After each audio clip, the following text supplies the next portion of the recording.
আল্লাহ তাআলা যেগুলো চান সেগুলো ছাড়া যত প্রাণী আছে, যত প্রাণ আছে, যত মানুষ আছে, সিংহায় ফুৎকারের আওয়াজটা এত বিকট হবে যে সব প্রাণী অজ্ঞান হয়ে যাবে। মুফাসসিরিন ইকরাম বলেন প্রথমে অজ্ঞান হবে, এরপরে সবার মৃত্যু ঘটবে। এর মাধ্যমে সর্বশেষ মানুষটাও আলমে বরজখের বাসিন্দা হয়ে যাবে। এরপরে পুনরায় আবার সিংহায় ফুৎকার দেওয়া হবে। মুফাসসিরিন ইকরাম বলেন দুই সিংহায় ফুৎকারের মাঝে ব্যবধান হলো কমপক্ষে 40,000 বছর। এই হিসাবে যেই মানুষটা সর্বশেষ দুনিয়া থেকে বিদায় নিবে ও কমপক্ষে 40,000 বছর আলমে বরজখে থাকবে। আল্লাহ তাআলা এরপরে বলেন সুম্মা নুফিখা ফীহি উখরা ফাইযা হুম কিয়ামুন ইয়ানজুরুন। আবার যখন সিংহায় ফুৎকার দেওয়া হবে প্রত্যেকের অবস্থান স্থল থেকে উঠে দাঁড়ায়া যাবে। প্রত্যেকে উঠে দেখতে থাকবে কি হচ্ছে এগুলো। শুধু তাই না, আল্লাহ তাআলা কোরআনুল কারীমের সূরা ইয়াসিনের মধ্যে বলেন ওয়ানুফিখা ফিস-সূরি ফাইযা হুম মিনাল আজদাসি ইলা রাব্বিহিম ইয়ানসিলুন। এখানে দ্বিতীয়বার সিংহায় ফুৎকার উদ্দেশ্য। সিংহায় ফুৎকার দেওয়ার পর প্রত্যেকে তার অবস্থান স্থল থেকে উঠে যাবে। ইলা রাব্বিহিম ইয়ানসিলুন, প্রত্যেকেই তার রবের দিকে ছুটতে থাকবে। ওইখানে বলা হইল উইঠা তাকাইতে থাকবে। মুফাসসিরিন ইকরাম বলেন উদ্দেশ্য হলো উঠবে, তাকাইয়া ডানে বামে দেখবে কি হচ্ছে, এরপরে অটোমেটিক তারা তাদের রবের দিকে ছুটতে থাকবে। কেমন অবস্থা হবে ওই দিন? মানুষেরা উঠবে এতটা ভীত সন্ত্রস্ত থাকবে, যার কবরে আযাব ছিল সেও কবরের আযাবের কথা ভুলে যাবে। একদল মানুষ বলবে, কি বলবে? ইয়া ওয়াইলানা মান বাআসানা মিন মারকাদিনা, হায় দুর্ভোগ, কে আমাদেরকে আমাদের অবস্থান স্থল থেকে জাগায়া দিল। মাম বাআসানা, কে জাগায়া দিল? বলে জাগায়া দেয় কারে? বলে যে ঘুমায় থাকে তাকে। একজন সজাগ ব্যক্তিকে আপনি ডেকে উঠাতে পারবেন না, কিন্তু যে ঘুমায় থাকে তাকে ডাক দিয়া উঠাইতে পারবেন। ওই মানুষগুলো বলবে কে আমাদেরকে জাগায়া দিল, কে আমাদেরকে উঠায়া দিল, অথচ ছিল আযাবে, এখন বলতেছে উঠায়া দিল কে। তার মানে হাসরের ময়দানে উঠবার পর অবস্থা দেখে এতটা ভীত সন্ত্রস্ত তারা হবে, যাদের কবরের মধ্যে আযাব ছিল সেই আযাবের কথা তারা ভুলে যাবে। কেমন অবস্থা হবে? নবীজি সাল্লাল্লাহু আলাইহি ওয়াসাল্লাম বলেন কিয়ামতের দিন সকলে বিবস্ত্র অবস্থায় উঠবে।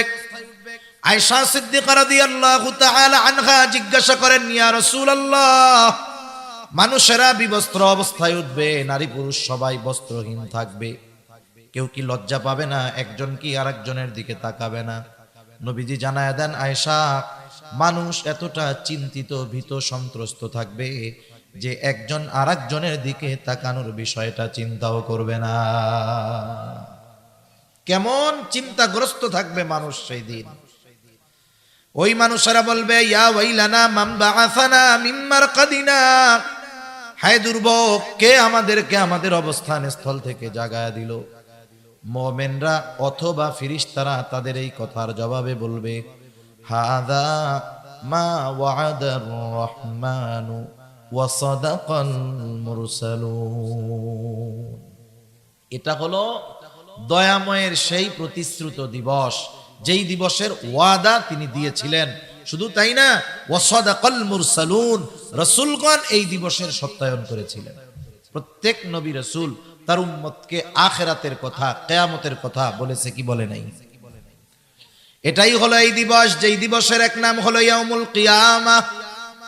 এটাই হলো এই দিবস, যেই দিবসের এক নাম হলো ইয়াউমুল হাসর। এটাই হলো এই দিবস, যেই দিবসের আরেক নাম হলো ইয়াউমুল জাযা। এটাই হলো সেই দিবস, যেই দিবসের আরেক নাম হলো ইয়াউমুদ্দিন। ইয়াউমুল হাসর একত্রিতকরণ দিবস। পৃথিবীর শুরু থেকে নিয়ে শেষ পর্যন্ত যত মানুষ আছে, ছিল, আসবে, সকলকে ওই দিন আল্লাহ তাআলা একত্রিত করবেন। বলে ইয়াউমুল জাযা, প্রতিদান দিবস। ওই দিন আল্লাহ তাআলা প্রত্যেকটা মানুষের তার দুনিয়ার কর্মের পূর্ণ প্রতিদান দিবেন। আল্লাহ তাআলা বলেন ওয়া ইন্নামা তুওয়াফাউনা উজুরাকুম ইয়াওমাল কিয়ামাহ ফামান যুহজিহা আনিন নার ওয়া উদখিলাল জান্নাতা ফাকাদ ফাজ। কিন্তু আল্লাহ সুবহানাহু ওয়া তাআলা উম্মতে মুহাম্মাদীকে স্পেশাল আরেকটা মাস দান করছে। এই মাসটা হলো রমজান মাস। কত বরকত ফজিলতময় এই মাস। আপনারা যেহেতু প্রত্যেকটা মসজিদে খতিব সাহেব এই ব্যাপারে রমজান আসলেই আলোচনা করে, কম বেশি আপনারা সকলে জেনেছেন। এই মাসের মধ্যেই ইসলামের 5টি ভিত্তির অন্যতম একটি ভিত্তি সিয়াম সাধনা। এই মাসেই আমরা করে থাকি, রোজা রেখে থাকি। আসলে একজন বান্দা যদি জান্নাত পেতে চায়, যথাযথভাবে রোজা পালন এবং শরীয়তের অন্যান্য হুকুম মান্য করলে তার জন্য রোজা জান্নাত পাওয়া সহজ। কারণ এই রোজা এমন একটা ইবাদত, আল্লাহ সুবহানাহু ওয়া তাআলা বলেন, হাদিসে কুদসির ভিতরে আসছে, কুল্লু আমাল ইবনি আদম লাহু ইল্লা সিয়াম। আল্লাহ সুবহানাহু ওয়া তাআলা হাদিসে কুদসির ভিতরে বলেন, বনি আদমের প্রত্যেকটা আমল তার জন্য, রোজাটা ছাড়া। তাইলে রোজা কার জন্য? আল্লাহ তাআলা এরপরে বলেন, আস-সাওমু লি ওয়া আনা আজজি বি। রোজা আমার জন্য, আর এই রোজার প্রতিদান আমি আল্লাহই তাকে দিব। সুবহানাল্লাহ। এখন বলেন তো, জান্নাত জাহান্নাম গোটা সৃষ্টি জগতের মালিক যদি আমার হয়ে যায়, আমি যদি তার হয়ে যাই, তাহলে জান্নাতের আর কোনো টেনশন আছে? জান্নাত নিয়ে কেন টেনশন থাকবে? জান্নাতের মালিক যদি আমাকে আপনাকে মহব্বত করে ভালোবাসে, তাইলে জান্নাত নিয়ে আর কোনো টেনশন নাই। এজন্য আপনাদের মদুনাঘাট মাদ্রাসার হযরত খুবই গুরুত্বপূর্ণ কথা বলেছেন। আলোচনার মধ্যে এটাও বলছেন যে রোজা রেখে আমাদের জবানটাকে হেফাজত করতে হবে। কারণ অধিকাংশ ক্ষেত্রে আমরা রোজা রাখি, সাথে আবার গুনাহও করি। রোজা রেখে যখন গুনাহ করা হয়, রোজার কারণে যেই সমস্ত ফজিলতের কথা হাদিসের মধ্যে আসছে, সে ফজিলতগুলো থেকে বঞ্চিত। গুনাহ করার কারণে রোজার যত ফজিলতের কথা আছে সবগুলো থেকে সে বঞ্চিত হবে, তবে তার ফরজ আদায় হয়ে যাবে। কিন্তু যেই ব্যক্তি রোজা থাকার সাথে সাথে নিজেকে পাপাচার থেকে বাঁচাবে, জবানের গুনাহ, চোখের গুনাহ, হাতের গুনাহ, পায়ের গুনাহ, ফেসবুক মোবাইল ইন্টারনেটের গুনাহ, সবগুলো থেকে যখন নিজেকে বাঁচাবে, ও পাস, তবে 100-তে 100 পেয়ে পাস। যারা শিক্ষার্থী জিজ্ঞাসা করবেন, তুমি কি 33 পাইয়া পাস করতে চাও না 100-তে 100 পাইতে চাও? সবাই বলবে আমি 100-তে 100 চাই, ঠিক কিনা বলেন? যেহেতু এই একটা মাস আল্লাহ সুবহানাহু ওয়া তাআলা আমাদের জন্য রোজা ফরজ করেছেন, রোজার প্রতিদান নিজে দেওয়ার ঘোষণা দিয়েছেন। যদি আল্লাহ তাআলার পক্ষ থেকে ওই রকম প্রতিদান আমরা আশা করি, তাহলে অবশ্যই অবশ্যই আমাদের সিয়ামকে পাপাচার থেকে মুক্ত রাখতে হবে। আল্লাহ তাআলা তৌফিক দান করেন, সকলে বলি আমিন। সম্মানিত উপস্থিতি, আমি সূরা মুদ্দাথির থেকে কয়েকটা আয়াত তিলাওয়াত করেছি। আয়াতগুলোকে সামনে রেখে কিছু কথা আপনাদের খেদমতে পেশ করার ইচ্ছা পোষণ করেছি। সর্বোপরি কথা হলো, এ দুনিয়াতে আমরা কেউ থাকব না। এ দুনিয়া থেকে একদিন আমাদের সকলকে চলে যেতে হবে।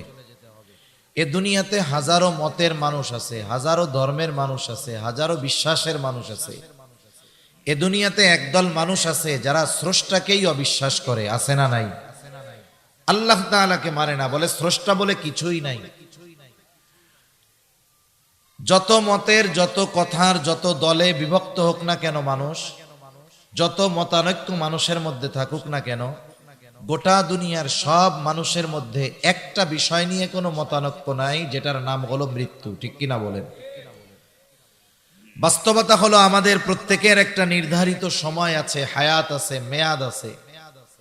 আমি আপনি যখন মায়ের গর্ভের ভিতরে আল্লাহ তাআলা রূহ ফুকায়া দিলেন ফেরেশতারে দিয়া, এই দেহের সাথে রূহটা কতদিন থাকবে, এই দুনিয়াতে আমার অবস্থান কতকাল হবে, ওই দিনই আল্লাহ সুবহানাহু ওয়া তাআলার পক্ষ থেকে নির্ধারিত হয়ে গেছে। আরেকটা বিষয় হলো, আমাদের মূল হলো রূহ। রূহ যখন বের হয়ে যায় এই দেহটার কোনো দাম নাই। দাম আছে বলেন? মনে করেন আপনি এখানে আসছেন, আপনার ঘর বাড়ি সব আছে, আপনার জন্য আপনার ঘরের মানুষ বিছানা রেডি করে রাখতেছে যে মাহফিল থেকে এসে ঘুমাবে, নামাজ পড়বে ফজরের। আল্লাহ না করুন আপনি যদি এখন মারা যান, কেউ যদি মারা যায়, তার স্ত্রীকে এই কথা বলবে নাকি যে এত কষ্ট করে বিছানাটা করে রাখছি, আজকে রাত্রটা দেহ এই বিছানার মধ্যেই থাক? রাখবে? ঘরে আর ঢুকাবে না, মসজিদ থেকে খাটিয়া বের করে ওখানে শোয়া বাহিরে ফালায় রাখবে, অথচ আপনার ঘর আপনার টাকায় বানানো সব। এই দেহটার কোনো দাম নাই। মূল হলো রূহ। আর রূহ কি হয়? রূহ শুধু স্থান পরিবর্তন করে, রূহ ধ্বংস হবে না। কারণ আল্লাহ তাআলা যেমন চিরন্তন, রূহ যেহেতু আল্লাহ তাআলার নির্দেশ, এই রূহ এটাও চিরন্তন, এটার কোনো ধ্বংস নাই, দেহ শেষ হয়ে যাবে। যেমন আমরা প্রথমে ছিলাম রূহের জগতে।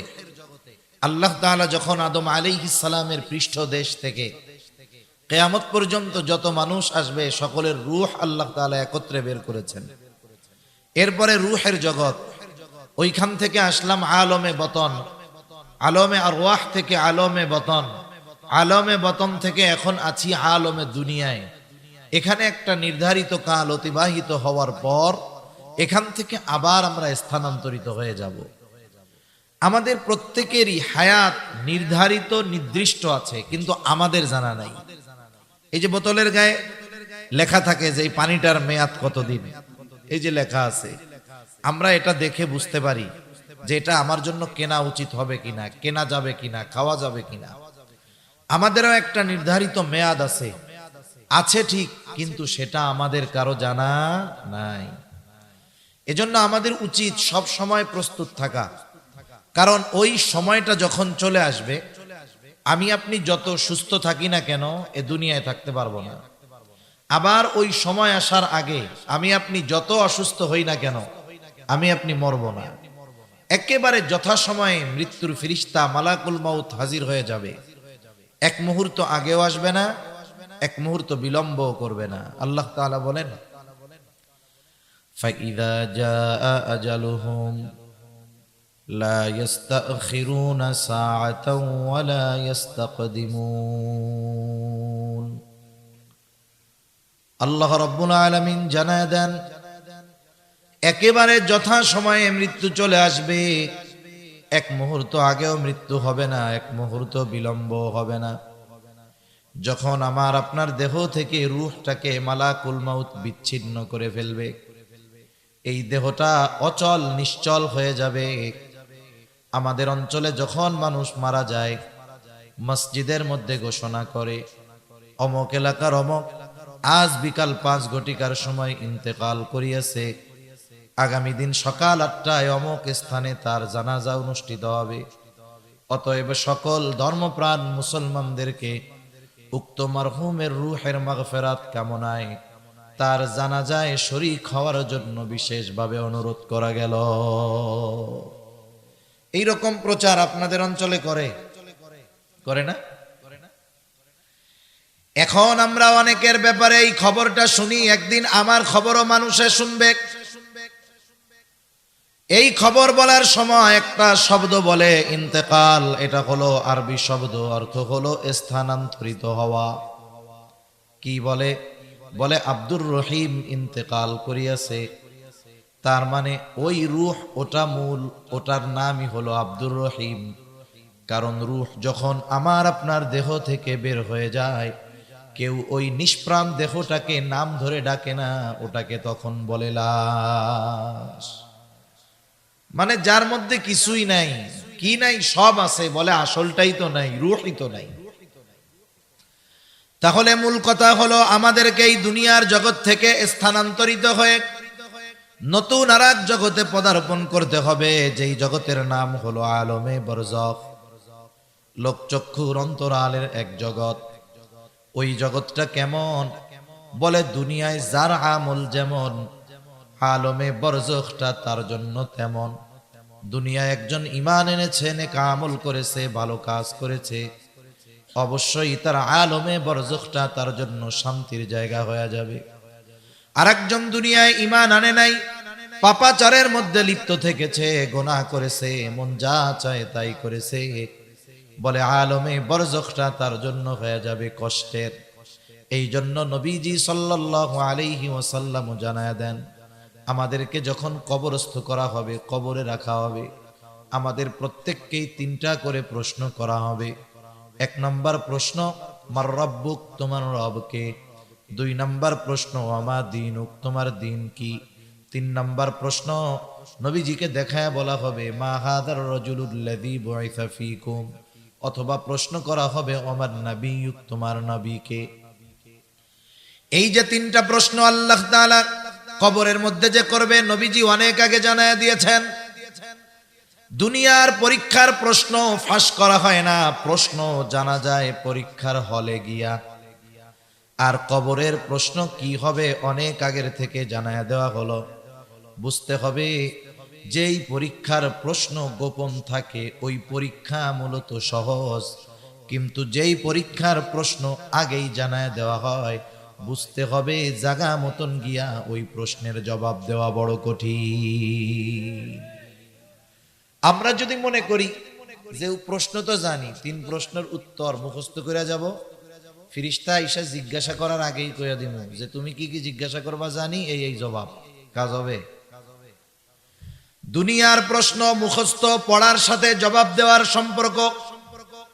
দুনিয়ার পরীক্ষার হলের প্রশ্নের জবাব দেওয়ার জন্য লেখাপড়া করা লাগবে, লেখাপড়া মুখস্থ না করলে জবাব দিতে পারবে না। কিন্তু কবরের 3 প্রশ্নের সাথে মুখস্থ লেখাপড়ার কোনো সংযোগ নাই। কবরের 3 প্রশ্নের জবাবের সাথে সম্পর্ক হলো আমলের সাথে।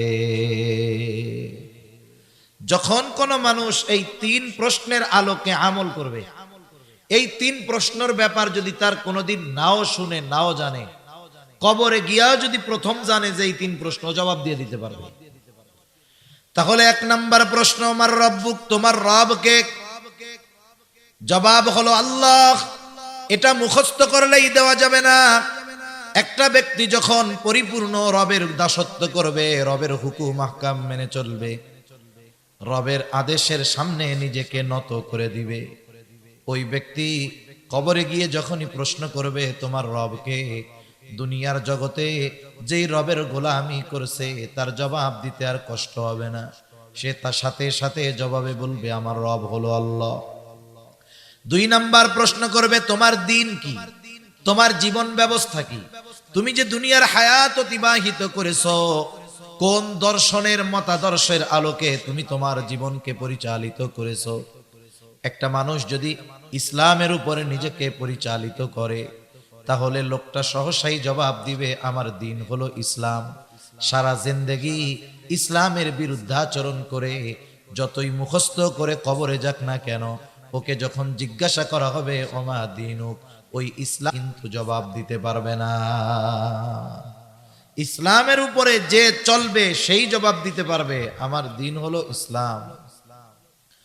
নবীজিকে দেখায় বলা হবে এই ব্যক্তিকে যাকে তোমাদের কাছে প্রেরণ করা হয়েছিল, কে জবাব দিতে পারবে? বলে যে গোটা জিন্দেগি রাসূলের সুন্নাতের আলোকে সাজিয়েছিল, রাসূলের আদর্শে আদর্শিত হয়েছিল, রাসূলের রঙে নিজের জীবনকে রঙ্গিত করেছিল, ওই ব্যক্তি সহজেই জবাব দিবে ইনি হলেন আমাদের নবী মুহাম্মদুর রাসূলুল্লাহ সাল্লাল্লাহু আলাইহি ওয়াসাল্লাম।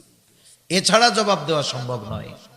এখন যে এই 3 বিষয়ের উপরে আমল করছে, আল্লাহ তাআলার দাসত্ব ঠিকমতো করছে, জীবনটাকে ইসলামের উপরে সাজাইছে, নবীজির সুন্নাতের আলোকে জীবন চালিয়েছে, তাকে প্রশ্ন করা হলো, সে জবাব দিয়ে দিল। বলেন পরীক্ষায় পাস না ফেল? জোরে বলেন, পাস না ফেল? পাস। এইবার আল্লাহর পক্ষ থেকে ঘোষণা আসবে, সাদাকা আবদি, সাদাকা আবদি, ফাফরিশুহু মিনাল জান্নাহ ওয়ালবিসুহু মিনাল জান্নাহ ওয়াফতাহু লাহু বাবান ইলাল জান্নাহ। আল্লাহর পক্ষ থেকে ঘোষণা আসবে, আমার বান্দা সত্য বলেছে, ফাফরিশুহু মিনাল জান্নাহ, তার কবরের মধ্যে জান্নাতি বিছানা এনে বিছায়া দাও, ওয়ালবিসুহু মিনাল জান্নাহ, তাকে জান্নাতি পোশাক এনে পরায় দাও, ওয়াফতাহু লাহু বাবান ইলাল জান্নাহ, তার কবরের সাথে জান্নাতের সাথে একটা দরজা খুলে দাও। ফেরেশতারা বলবে তুমি ঘুমাও, যেমন কইরা নতুন দুলা ঘুমায়।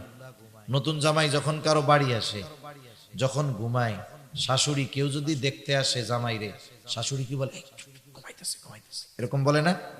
এখন না, পরে এসো, ঘুমাইতেছে। কেউ তারে ডিস্টার্ব করবে না, তুমি আরামসে ঘুমাও। আবার যে এই 3 প্রশ্নের জবাব দিতে পারবে না, তার ব্যাপারে ঘোষণা আসবে, কাযাবা আবদি কাযাবা আবদি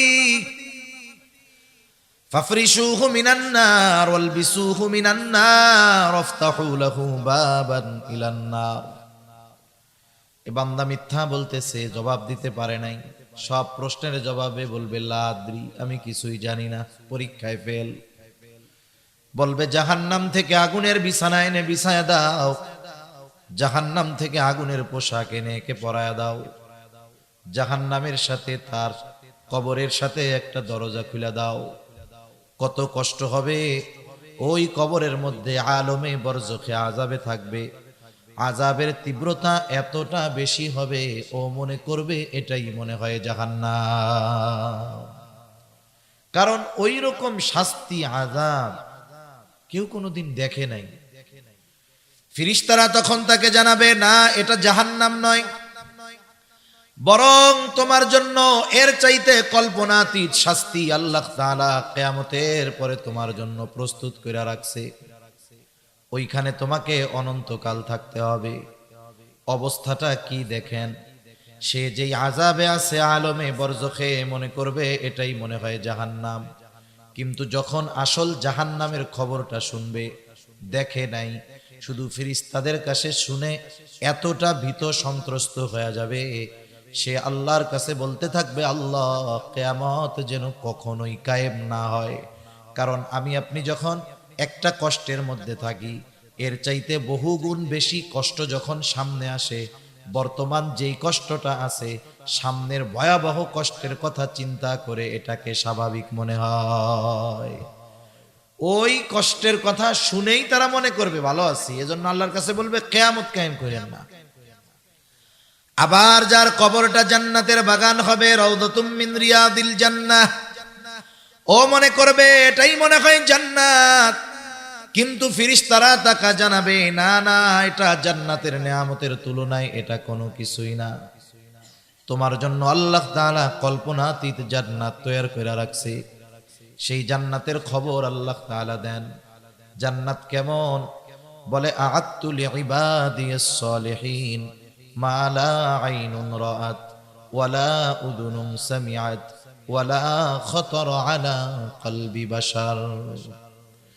আল্লাহ তাআলা জানায় দেন, তিনি তার বান্দাদের জন্য, নেককার বান্দাদের জন্য এমন জান্নাত প্রস্তুত করে রেখেছেন, মা লা আইনুন রাআত, দুনিয়ার কোন চোখ এটা দেখে নাই, ওয়ালা উযুনুন সামিআত, ওই জান্নাতের প্রকৃত নিয়ামতের কথা দুনিয়ার কোন কান শুনে নাই, ওয়ালা খাতারা আলা কলবি বাশার, ওই জান্নাতের নিয়ামত প্রকৃত পক্ষে কেমন হতে পারে দুনিয়ার কোন মানুষের অন্তর এটা কল্পনাও করতে পারে না।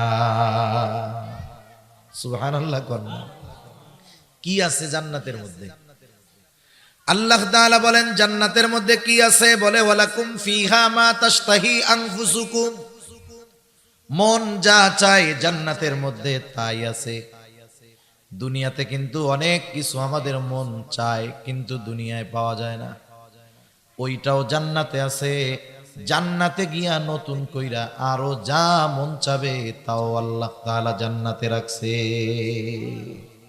যেমন দুনিয়ায় কত কিছু মন চায়, বলেন তো, দুনিয়াতে কেউ কি বুড়া হইতে চায় নাকি? বৃদ্ধ হইতে চায়? কেউ চায় না, অধিকাংশ মানুষ চায় না। দেখবেন সেলুনে গেলে অনেক সময় দেখা যায় বুড়া মানুষ দাড়ি চুল পাইকে গেছে, যাইয়া যে চুল কাটে ওরে বলে, তুই কি কলপ লাগাস রে, কয়দিন পরেই আবার সাদা হয়ে যায়। এমন কলপ দিবি যেন একটাও পাকা চুল না দেখা যায়।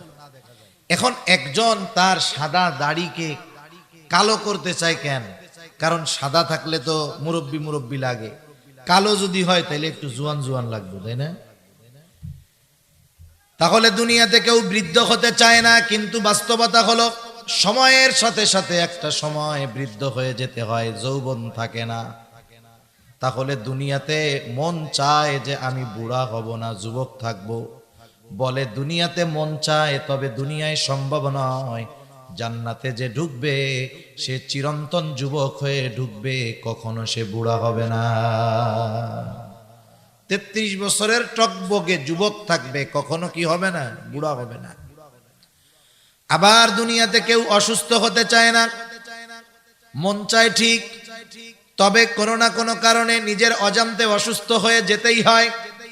বার্ধক্যকালে যত সুস্থ মানুষ হোক, বিভিন্ন অসুস্থতা এসে তাকে গ্রাস করে বসে। অনেক সময় যুবক মানুষ অসুস্থ হয়ে যায়। তাহলে দুনিয়ায় মন চায় চির সুস্থতা, কিন্তু দুনিয়ায় সম্ভব নয়। বলে জান্নাতে যে যাবে, একবার যখন ঢুকবে আর কোনোদিন সে অসুস্থ হবে না। এক কথায় দুনিয়ায় আপনার কত কিছু মনে চাইতে পারে, যা মন চায় সব জান্নাতে পাওয়া যাবে। আবার জান্নাতে গিয়ে নতুন কইরা যদি কিছু মনে চায়, সেটাও আল্লাহ তাআলা দিবে। সুবহানাল্লাহ বলেন। তাহলে যার কবরটা জান্নাতের বাগান, ও মনে করবে এটাই জান্নাত। যখন তাকে বলা হবে এর চাইতে কল্পনাতীত নেয়ামত তোমার জন্য প্রস্তুত করে রাখা হয়েছে, যেটা তুমি কিয়ামতের পরে পাবা, এইবার যখন ওই নেয়ামতের কথা শুনবে, সে আল্লাহর কাছে ফরিয়াদ করবে, বলবে আল্লাহ যথা দ্রুত সম্ভব আপনি কিয়ামত কায়েম করেন, আমি আমার অনন্তকালের চূড়ান্ত বাসস্থানে যেতে চাই। কারণ যখন এটারে সবচেয়ে ভালো মনে করছে, যখন এইটার চাইতে আরো বেশি ভালোর খবর শুনছে, এখন তর সয় না, আল্লাহ তাড়াতাড়ি আপনি কিয়ামত দেন, যাতে করে আমি আমার আসল বাসস্থানে যেতে পারি। এখন আমাদের সবাইকে এই আলমে বরজখে যাওয়া লাগবেই, কোনো সন্দেহ নেই। আমাদের সকলকে দীর্ঘকাল এই আলমে বরজখের বাসিন্দা হতেই হবে। আলমে বরজখে আমাদের থাকতে হবে দীর্ঘকাল, তবে অনন্তকাল নয়। সর্বশেষ যেই ব্যক্তি দুনিয়া থেকে ইন্তেকাল করবে, স্থানান্তরিত হবে, সেও কমপক্ষে 40,000 বছর আলমে বরজখের বাসিন্দা থাকবে।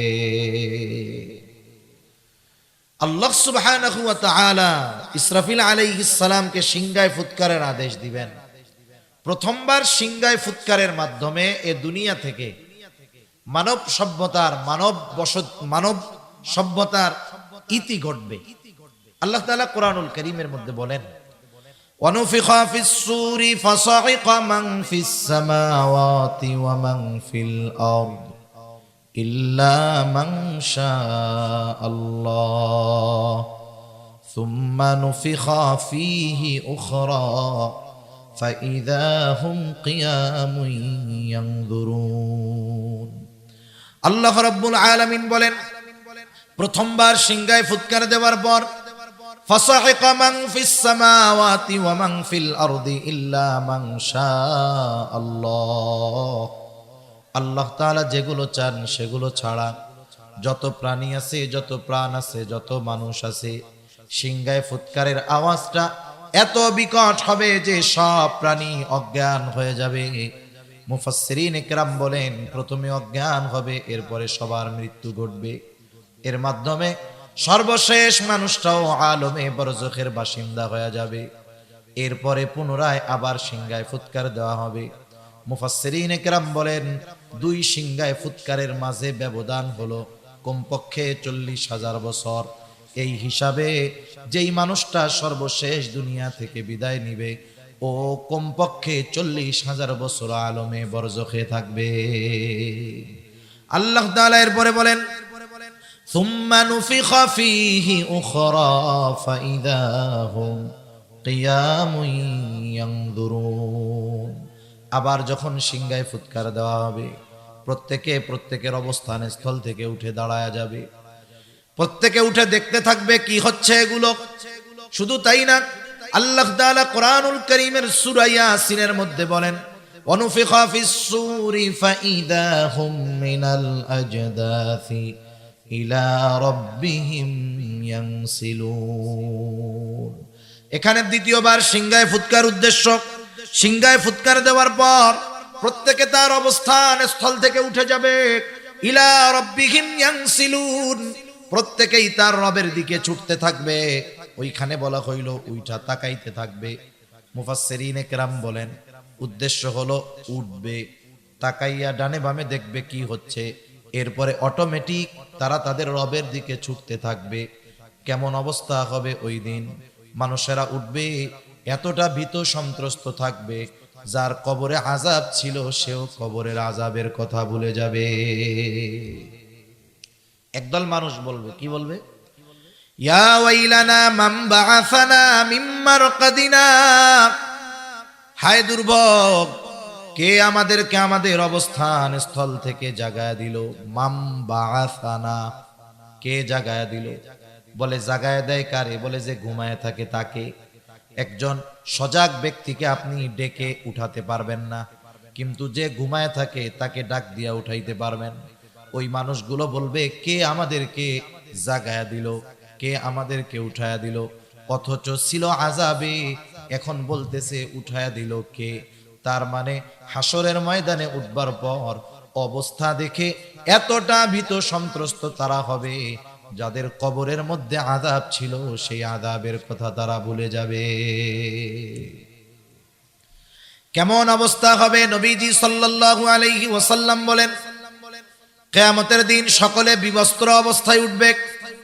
আয়েশা সিদ্দিকা রাদিয়াল্লাহু তাআলা আনহা জিজ্ঞাসা করেন, ইয়া রাসূলুল্লাহ, মানুষেরা বিবস্ত্র অবস্থায় উঠবে, নারী পুরুষ সবাই বস্ত্রহীন থাকবে, কেউ কি লজ্জা পাবে না? একজন কি আরেকজনের দিকে তাকাবে না? নবীজি জানায়া দেন, আয়েশা, মানুষ এতটা চিন্তিত ভীত সন্ত্রস্ত থাকবে যে একজন আরেকজনের দিকে তাকানোর বিষয়টা চিন্তাও করবে না। কেমন চিন্তাগ্রস্ত থাকবে মানুষ সেই দিন। ওই মানুষেরা বলবে, ইয়া ওয়াইলানা মান বাআসানা মিন মারকাদিনা, হায় দুর্ভোগ, কে আমাদেরকে আমাদের অবস্থান স্থল থেকে জাগায়া দিল। মুমিনরা অথবা ফেরেশতারা তাদের এই কথার জবাবে বলবে, হাযা মা ওয়া'আদার রহমানু ওয়া সাদাকাল মুরসালুন। এটা হলো দয়াময়ের সেই প্রতিশ্রুত দিবস, যেই দিবসের ওয়াদা তিনি দিয়েছিলেন। শুধু তাই না, ওয়া সাদাকাল মুরসালুন, রাসূলগণ এই দিবসের সত্যায়ন করেছিলেন। প্রত্যেক নবী রাসূল তার উম্মতকে আখিরাতের কথা, কিয়ামতের কথা বলেছে কি বলে নাই? এটাই হলো এই দিবস, যেই দিবসের এক নাম হলো ইয়াউমুল কিয়ামাহ। এটাই হলো এই দিবস, যেই দিবসের এক নাম হলো ইয়াউমুল হাসর। এটাই হলো এই দিবস, যেই দিবসের আরেক নাম হলো ইয়াউমুল জাযা। এটাই হলো সেই দিবস, যেই দিবসের আরেক নাম হলো ইয়াউমুদ্দিন। ইয়াউমুল হাসর একত্রিতকরণ দিবস। পৃথিবীর শুরু থেকে নিয়ে শেষ পর্যন্ত যত মানুষ আছে, ছিল, আসবে, সকলকে ওই দিন আল্লাহ তাআলা একত্রিত করবেন। বলে ইয়াউমুল জাযা, প্রতিদান দিবস। ওই দিন আল্লাহ তাআলা প্রত্যেকটা মানুষের তার দুনিয়ার কর্মের পূর্ণ প্রতিদান দিবেন। আল্লাহ তাআলা বলেন, ওয়া ইন্নামা তুওয়াফাউনা উজুরাকুম ইয়াউমাল কিয়ামাহ ফামান যুহজিহা আনিন নার ওয়া উদখিলাল জান্নাতা ফাকাদ ফাজ। আল্লাহ রাব্বুল আলামিন বলেন, মানুষকে তার কর্মের পূর্ণ প্রতিদান দেওয়া হবে কিয়ামতের দিন। মূল কথা হইল, মানুষকে তার দুনিয়ার কর্মের পূর্ণ প্রতিদান আল্লাহ তাআলা কিয়ামতের দিন দিবেন। দুনিয়ায় আল্লাহ তাআলা কোন মানুষকে তার ভালো কর্ম হোক আর মন্দ কর্ম হোক, এর প্রতিদান পরিপূর্ণভাবে আল্লাহ তাআলা দুনিয়ায় দেয় না। অনেক সময় অনেক মানুষ ভালো কাজ করে, নেকের কাজ করে, গুনাহ থেকে বেঁচে থাকে, কিন্তু দেখা যায় দুনিয়ায় তার কষ্ট দূর হয় না। আছে না এরকম মানুষ? সে আফসোস করে যে দুনিয়ায় ভালো কাজ করি, আমার কষ্ট টষ্ট আর যায় না। আসলে বিষয়টা এমন নয়। হয়তো আল্লাহ তাআলা দুনিয়াতে তার একটু কষ্ট রাখা আখিরাতে বেশি ভালো তাকে দিতে চায়, ঠিক কিনা বলেন? আবার দুনিয়াতে অনেকে মন্দ কাজ করে, গুনার কাজ করে, ঘুরে ফিরে কি দেখা যায়? বলে যারা জুলুম করে, যারা অত্যাচার করে, দুর্নীতিবাজ, এরা বাঁচেও বেশি দিন, অসুস্থ সহজে হয় না, দুনিয়াতে এদের প্রভাব প্রতিপত্তিও বেশি থাকে, ঠিক কিনা বলেন? আমরা অনেক সময় আফসোস করি, আরে এত জুলুম করে, এটা মরেও না, কোনো আযাবও আসে না। জালেম যখন জুলুম করে, ওর জুলুমের মাত্রা বাড়ার দ্বারা আমরা তো আশাহত হই, কিন্তু আল্লাহ তাআলা জালেমকে বেশি জুলুম করার সুযোগ দেন কেন? কারণ ও যত বেশি জুলুম করবে ওকে তত বেশি শাস্তি দেওয়া যাবে, ঠিক কিনা বলেন? মূলত ওর শাস্তি বেশি দেওয়ার জন্য ওকে জুলুম করার সুযোগ আল্লাহ তাআলা দেয়। এজন্য যখন কোনো পাপাচারী জালেম সে দীর্ঘ হায়াত পায়, সুস্থ থাকে, এটারে নেয়ামত মনে করার সুযোগ নাই। কিন্তু জালেমরা কিন্তু নেয়ামত মনে করে। ও অসুস্থ হয় না, পাপ করতেছে, আবার ভালোই আছে, ও মনে করে আল্লাহ মনে করে খুব ভালোবাসে। আসলে কি বিষয়টা তাই? তাইলে তো আল্লাহর কাছে প্রিয় এক বান্দা ফেরাউন, 400 বছর তার সর্দি টর্দি কিচ্ছু লাগে নাই, তাহলে বড় বুজুর্গ হয়ে যাইতো না? কিন্তু আল্লাহ তাআলা ওরে সুযোগ দিছে কেন? শাস্তি বেশি দেওয়ার জন্য। দুনিয়াতে এই জন্য যারা জালেম আছে, আমরা যত দেখি না কেন, মনে করি না কেন যে আল্লাহ তাআলা এদেরকে ছাড় দেয়, আসলে তা না, ছেড়ে দেবেন তা না। আল্লাহ তাআলা দুনিয়াতে পাপ করার সুযোগ দিবেন যাতে আখিরাতে শাস্তি বেশি বেশি দিতে পারেন। আবার এই যে দুনিয়ায় যারা নেকের কাজ করতেছে, মূল প্রতিদান আল্লাহ তাআলা আখিরাতে দিবে। এই জালেমের জুলুমের যেই মূল প্রতিদান, পূর্ণ প্রতিদান আল্লাহ তাআলা তাকে আখিরাতে দিবে। দুনিয়ায় তো অনেক মানুষ এমন হবে, যেমন দোয়ার কথা বুজুর্গানে দিন বলেন, একটা মানুষ যখন দোয়া করে, দোয়ার প্রতিদান আল্লাহ তাআলা 3 ভাবে দেয়। দোয়া কবুলের কিছু শর্ত আছে, শর্তগুলো ঠিক রেখে যদি সে দোয়া করে, যেমন হারাম খায় না, অন্যেরটা মেরে খায় না, অসম্ভব কিছু আল্লাহর কাছে চায় না। যেমন কেউ যদি আল্লাহর কাছে এই দোয়া করে যে আল্লাহ আপনি তো নূহ আলাইহিস সালাম রে 950 বছর হায়াত দিবেন, আমারে বেশি না 500 বছর দিলে হবে, এই দোয়া কি করা যাবে নাকি? কারণ নবীজি জানিয়েছেন আমার উম্মতের গড় আয়ু হলো 60 থেকে 70, এই জায়গায় আপনি কেন 500 বছর চাইবেন? এজন্য এমন কিছু না চাওয়া যেটা আল্লাহ দিবেন না। এই বিষয়গুলো কিছু বিষয় আছে, ঠিক রেখে যদি আল্লাহর কাছে দোয়া করা হয় তাহলে ওই ব্যক্তির দোয়া কবুল হয়, কোনো সন্দেহ নাই। তবে দোয়ার প্রতিদান আল্লাহ তাআলা 3টা স্তরে দেন। কয় স্তরে? প্রথম হলো দোয়া করার সাথে সাথেই আল্লাহ তাআলা কবুল করেন। আপনি আমি আমার আপনার জীবনের অনেক দোয়া আছে যে নগদে করছি, আল্লাহ তাআলার কাছে কবুল হয়ে গেছে। এই রকম নজির আপনি অনেক পাবেন। কথার কথা মনে করেন একটা উদাহরণ দেই, গভীর রাতে কিন্তু গাড়ি তো প্রয়োজন। আপনি যখন ঘর থেকে বের হবেন, হয়তো হাত উঁচু করবেন না, কিন্তু অন্তরে অন্তরে আল্লাহর কাছে বলবেন, আল্লাহ রে এখন যদি একটা গাড়ি মিলা যাইতো কতই না ভালো হইতো। গেট খোলা বাহির হইলেন, দেখলেন যে একটা সিএনজি আপনার সামনে আইসা হাজির। কিরে ভাই কই যাবা? বলে চিটাগাং মেডিকেলে যাব, ওইখান থেকে একজন লোকরে আনতে হবে। তখন আপনি বলবেন কি যে দাঁড়াও, আমার একজন রুগী আছে, সেও যাবে, একটু চিন্তা করেন। আপনি মনে করতেছেন এটা সাধারণ বিষয়, না না, ওই যে বের হওয়ার সময় অন্তরে আল্লাহর কাছে দোয়া করেছেন, ওইটা আল্লাহ তাআলা নগদেই কবুল কইরা নিছে। এরকম একটা দুইটা না, আপনি আমি যদি খেয়াল করি আমার আপনার জীবনে হাজার হাজার দোয়া আছে যেটা আল্লাহ নগদে দিয়েছেন। দোয়ার দ্বিতীয় অবস্থা হয় আল্লাহ তাআলা নগদে দেন না, দুনিয়ায় দেন, তবে একটু বিলম্বে দেন। আপনি সেই 2000 সাল থেকে দোয়া করতেছেন, আল্লাহ আমার একটু আপনার ঘরটা জিয়ারত করার তৌফিক দেন, নবীর রওজার পাশে দাঁড়াইয়া সরাসরি সালাম দেওয়ার তৌফিক দেন। আবেগ দরদ মোহাব্বত নিয়ে দোয়া করতেছেন, দোয়া চালায় গেছেন, দোয়া তো কবুল হয়ে গেছে। কিন্তু আল্লাহ তাআলা আপনাকে 2023 সালে 24 সালে বাইতুল্লাহ জিয়ারতে পাঠাইলো। তার মানে আল্লাহ সুবহানাহু ওয়া তাআলা দোয়া কবুল করেছে, কিন্তু যেটা চাইছেন এটা দিয়েছে বিলম্বে। আবার কিছু দোয়ার অবস্থা হবে এইরকম, আল্লাহ তাআলা নগদেও দিবেন না, দুনিয়াতে বিলম্বেও দিবেন না, ওটা আখিরাতের জন্য আল্লাহ জমা করে রাখবে। বুজুর্গানে দিন বলেন, যখন মানুষকে আমল নামা দেওয়া হবে, প্রত্যেকটা মানুষ তার আমল আর ওই আমলের বিনিময়ে সওয়াব দেখতে পাবে। এক জায়গায় দেখবে বিশাল এক ইবাদতের ভান্ডার, এত বড় সওয়াবের ভান্ডার, এটা কোথার থেকে আসলো? এইবার ওই ব্যক্তি আল্লাহ তাআলার কাছে জানতে চাইবে।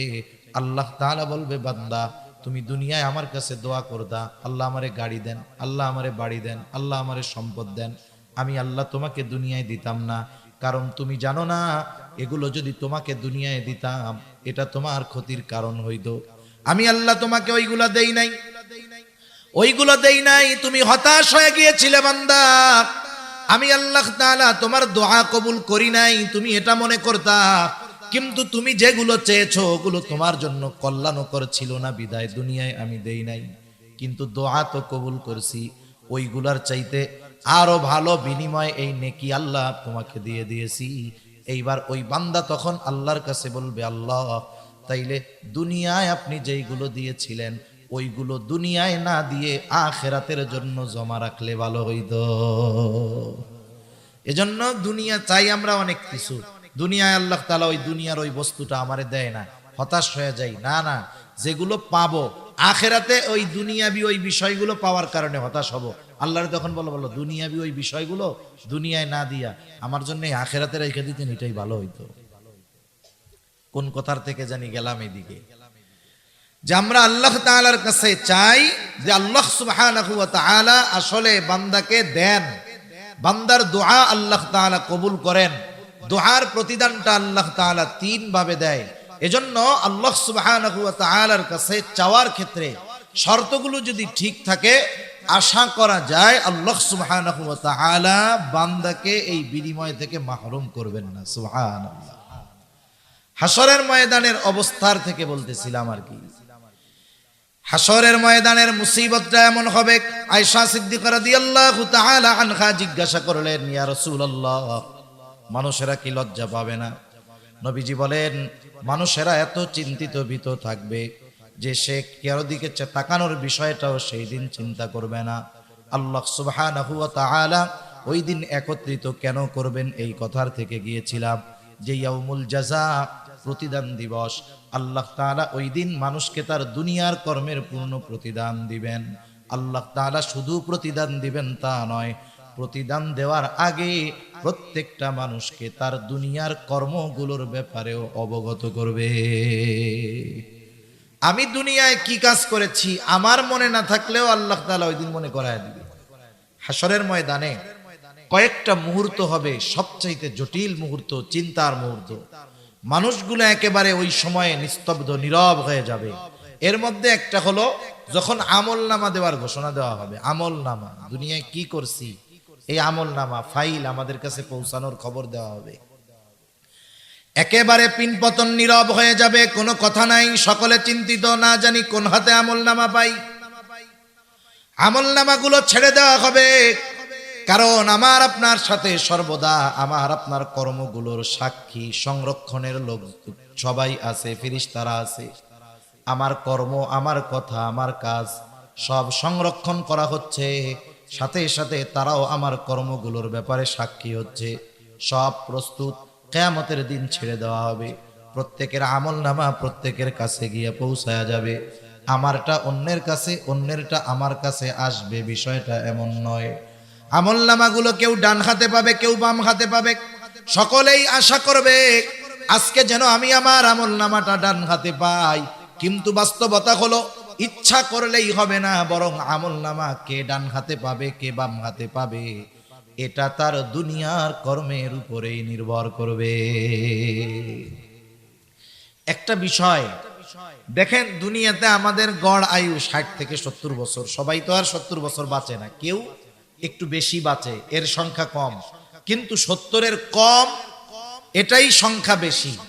অথচ এই অল্প সময় 60-70 বছরের হায়াতটা এত দাম যে এই 60-70 বছরের কর্মের উপরে নির্ভর করতেছে আমার পুরো অনন্তকালের অবস্থা। এজন্য আমরা দুনিয়ার সময়টাকে একেবারে হেলায় খেলায় বিনষ্ট করে ফেলি, এটা কখনোই ঠিক হবে না। এবার আমলনামা যারা ডান হাতে পাবে তারা তো আনন্দিত হয়ে যাবে। তাদের অভিব্যক্তি কেমন হবে, তারা কতটা আনন্দিত হবে, আল্লাহ তাআলা কোরআনুল কারীমের মধ্যে জানায় দেন। আল্লাহ তাআলা বলেন, ফাআম্মা মান উতিয়া কিতাবাহু বিয়ামিনি ফায়াকুলু হাউমুকরাউ কিতাবিয়া ইন্নী যানানতু আন্নী মুলাকিন হিসাবিয়া। যারা ডান হাতে আমলনামা পাবে ওরা এতটা আনন্দিত হবে, মানুষদেরকে ডেকে ডেকে বলবে, হা উমুকরাউ কিতাবিয়া, এই তো আমার কিতাব, এই তো আমার আমলনামা, তোমরা পড়ো আমার কিতাব, পড়ো আমার আমলনামা। আমরা যখন ছোটবেলায় প্রাইমারিতে পড়ছি, আমাদের সময় শুধু পরীক্ষায় কে কোন বিষয়ে কত পাইছে এটা জানানো হতো না, একেবারে খাতা সহ দিয়ে দেওয়া হতো। স্যার বলতো দেখো কি লেখছো, কোথায় কোথায় ভুল হইছে। আবার বলতো খাতা বাসায় নিয়ে যাবা, আব্বা আম্মাকে দেখাইয়া সিগনেচার করে আনবা। এখন তো শুধু মার্ক জানায়া দেয়। এখন ইংরেজি বা অঙ্ক খাতা দিল যে 100-তে 100 পাইছে, তার মানে তার অঙ্কে কোনো ভুল হয় নাই। বলেন তো সে খুশি হয় না বেজার হয়? অন্যরাও বলে দেখি তো দোস্ত তোমার খাতাটা, ও বলে দেখ কত পাইছে, খুশির ঠেলায়, ঠিক না? এখন জিজ্ঞাসা করে আমরা তো একই লেখাপড়া করছি, তা আমাদের তো 100 মার্কের কমন হয় নাই, তুমি 100 উত্তর কেমনে দিলা? ও বলে যে শোনো, তোমরা তো রাত্রে ঘুমাই যাইতা, আমি এক্সট্রা ভাবে এই বাকি অঙ্কগুলোও করতাম, ওইগুলোর মধ্যে থেকে এগুলো আসছে, এজন্যই তো আমি 100-তে 100 পাইছি, ঠিক কিনা বলেন? এই যে 100-তে 100 পাইছে, কারণ বলে কি আমি এক্সট্রা ভাবে লেখাপড়া করেছি। ডান হাতে যে আমলনামা পাবে সেও কেমন যেন ডান হাতে আমলনামা পাবার কারণগুলো বলে দিবে। কি কারণ? বলে ইন্নী যানানতু আন্নী মুলাকিন হিসাবিয়া।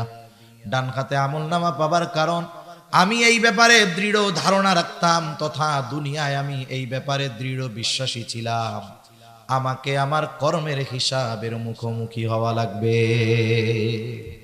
আমি দুনিয়াতে এই বিশ্বাসটা অন্তরের মধ্যে দৃঢ়ভাবে ধারণ করেছি যে দুনিয়ায় আমি যেই কর্ম করি না কেন, দুনিয়ার কারো কাছে হয়তো আমার হিসাব দেওয়া লাগবে না, দুনিয়ার আইনের ফাঁক ফকর দিয়ে আমি বের হয়ে যেতে পারবো।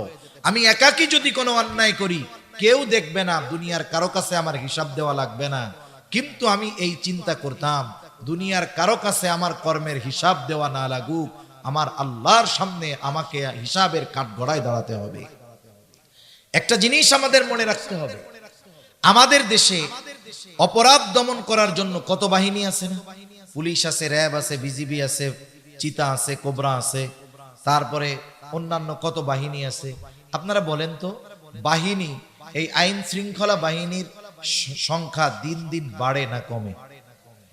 আইন শৃঙ্খলা রক্ষাকারী বাহিনীর সংখ্যা বাড়ে, সাথে সাথে অপরাধ বাড়ে না কমে? তার মানে বোঝা গেল দুনিয়ার আইন শৃঙ্খলা বাহিনী একটা মানুষের মধ্যে শৃঙ্খলা আনতে পারে না। দুনিয়ার আইন শৃঙ্খলা বাহিনী কিছু বিষয়ে অপরাধ দমন করতে পারলেও অপরাধ পরিপূর্ণ নির্মূল করতে পারে না। একটা জাতি তখনই পরিপূর্ণ অপরাধ থেকে বাঁচতে পারবে যখন ওই জাতির প্রত্যেকটা মানুষের অন্তরে এই বিশ্বাস হবে যে আমি যেই কর্ম করি না কেন দুনিয়ায় কারো সামনে হিসাব না দেওয়া লাগলেও কার সামনে দিতে হবে। এজন্যই বুজুর্গানে দ্বীনের সাথে থাকার দরকার, এজন্যই আহলুল্লাহদের সাথে সোহবত দরকার। হুজুর সর্বশেষ কথাটা বলে গেছে যে আহলুল্লাহ যারা, আহলে দিল যারা, এদের সাথে কেন থাকতে হবে? বলে ওদের থেকে কিছু আকর্ষণ গ্রহণ করার জন্য।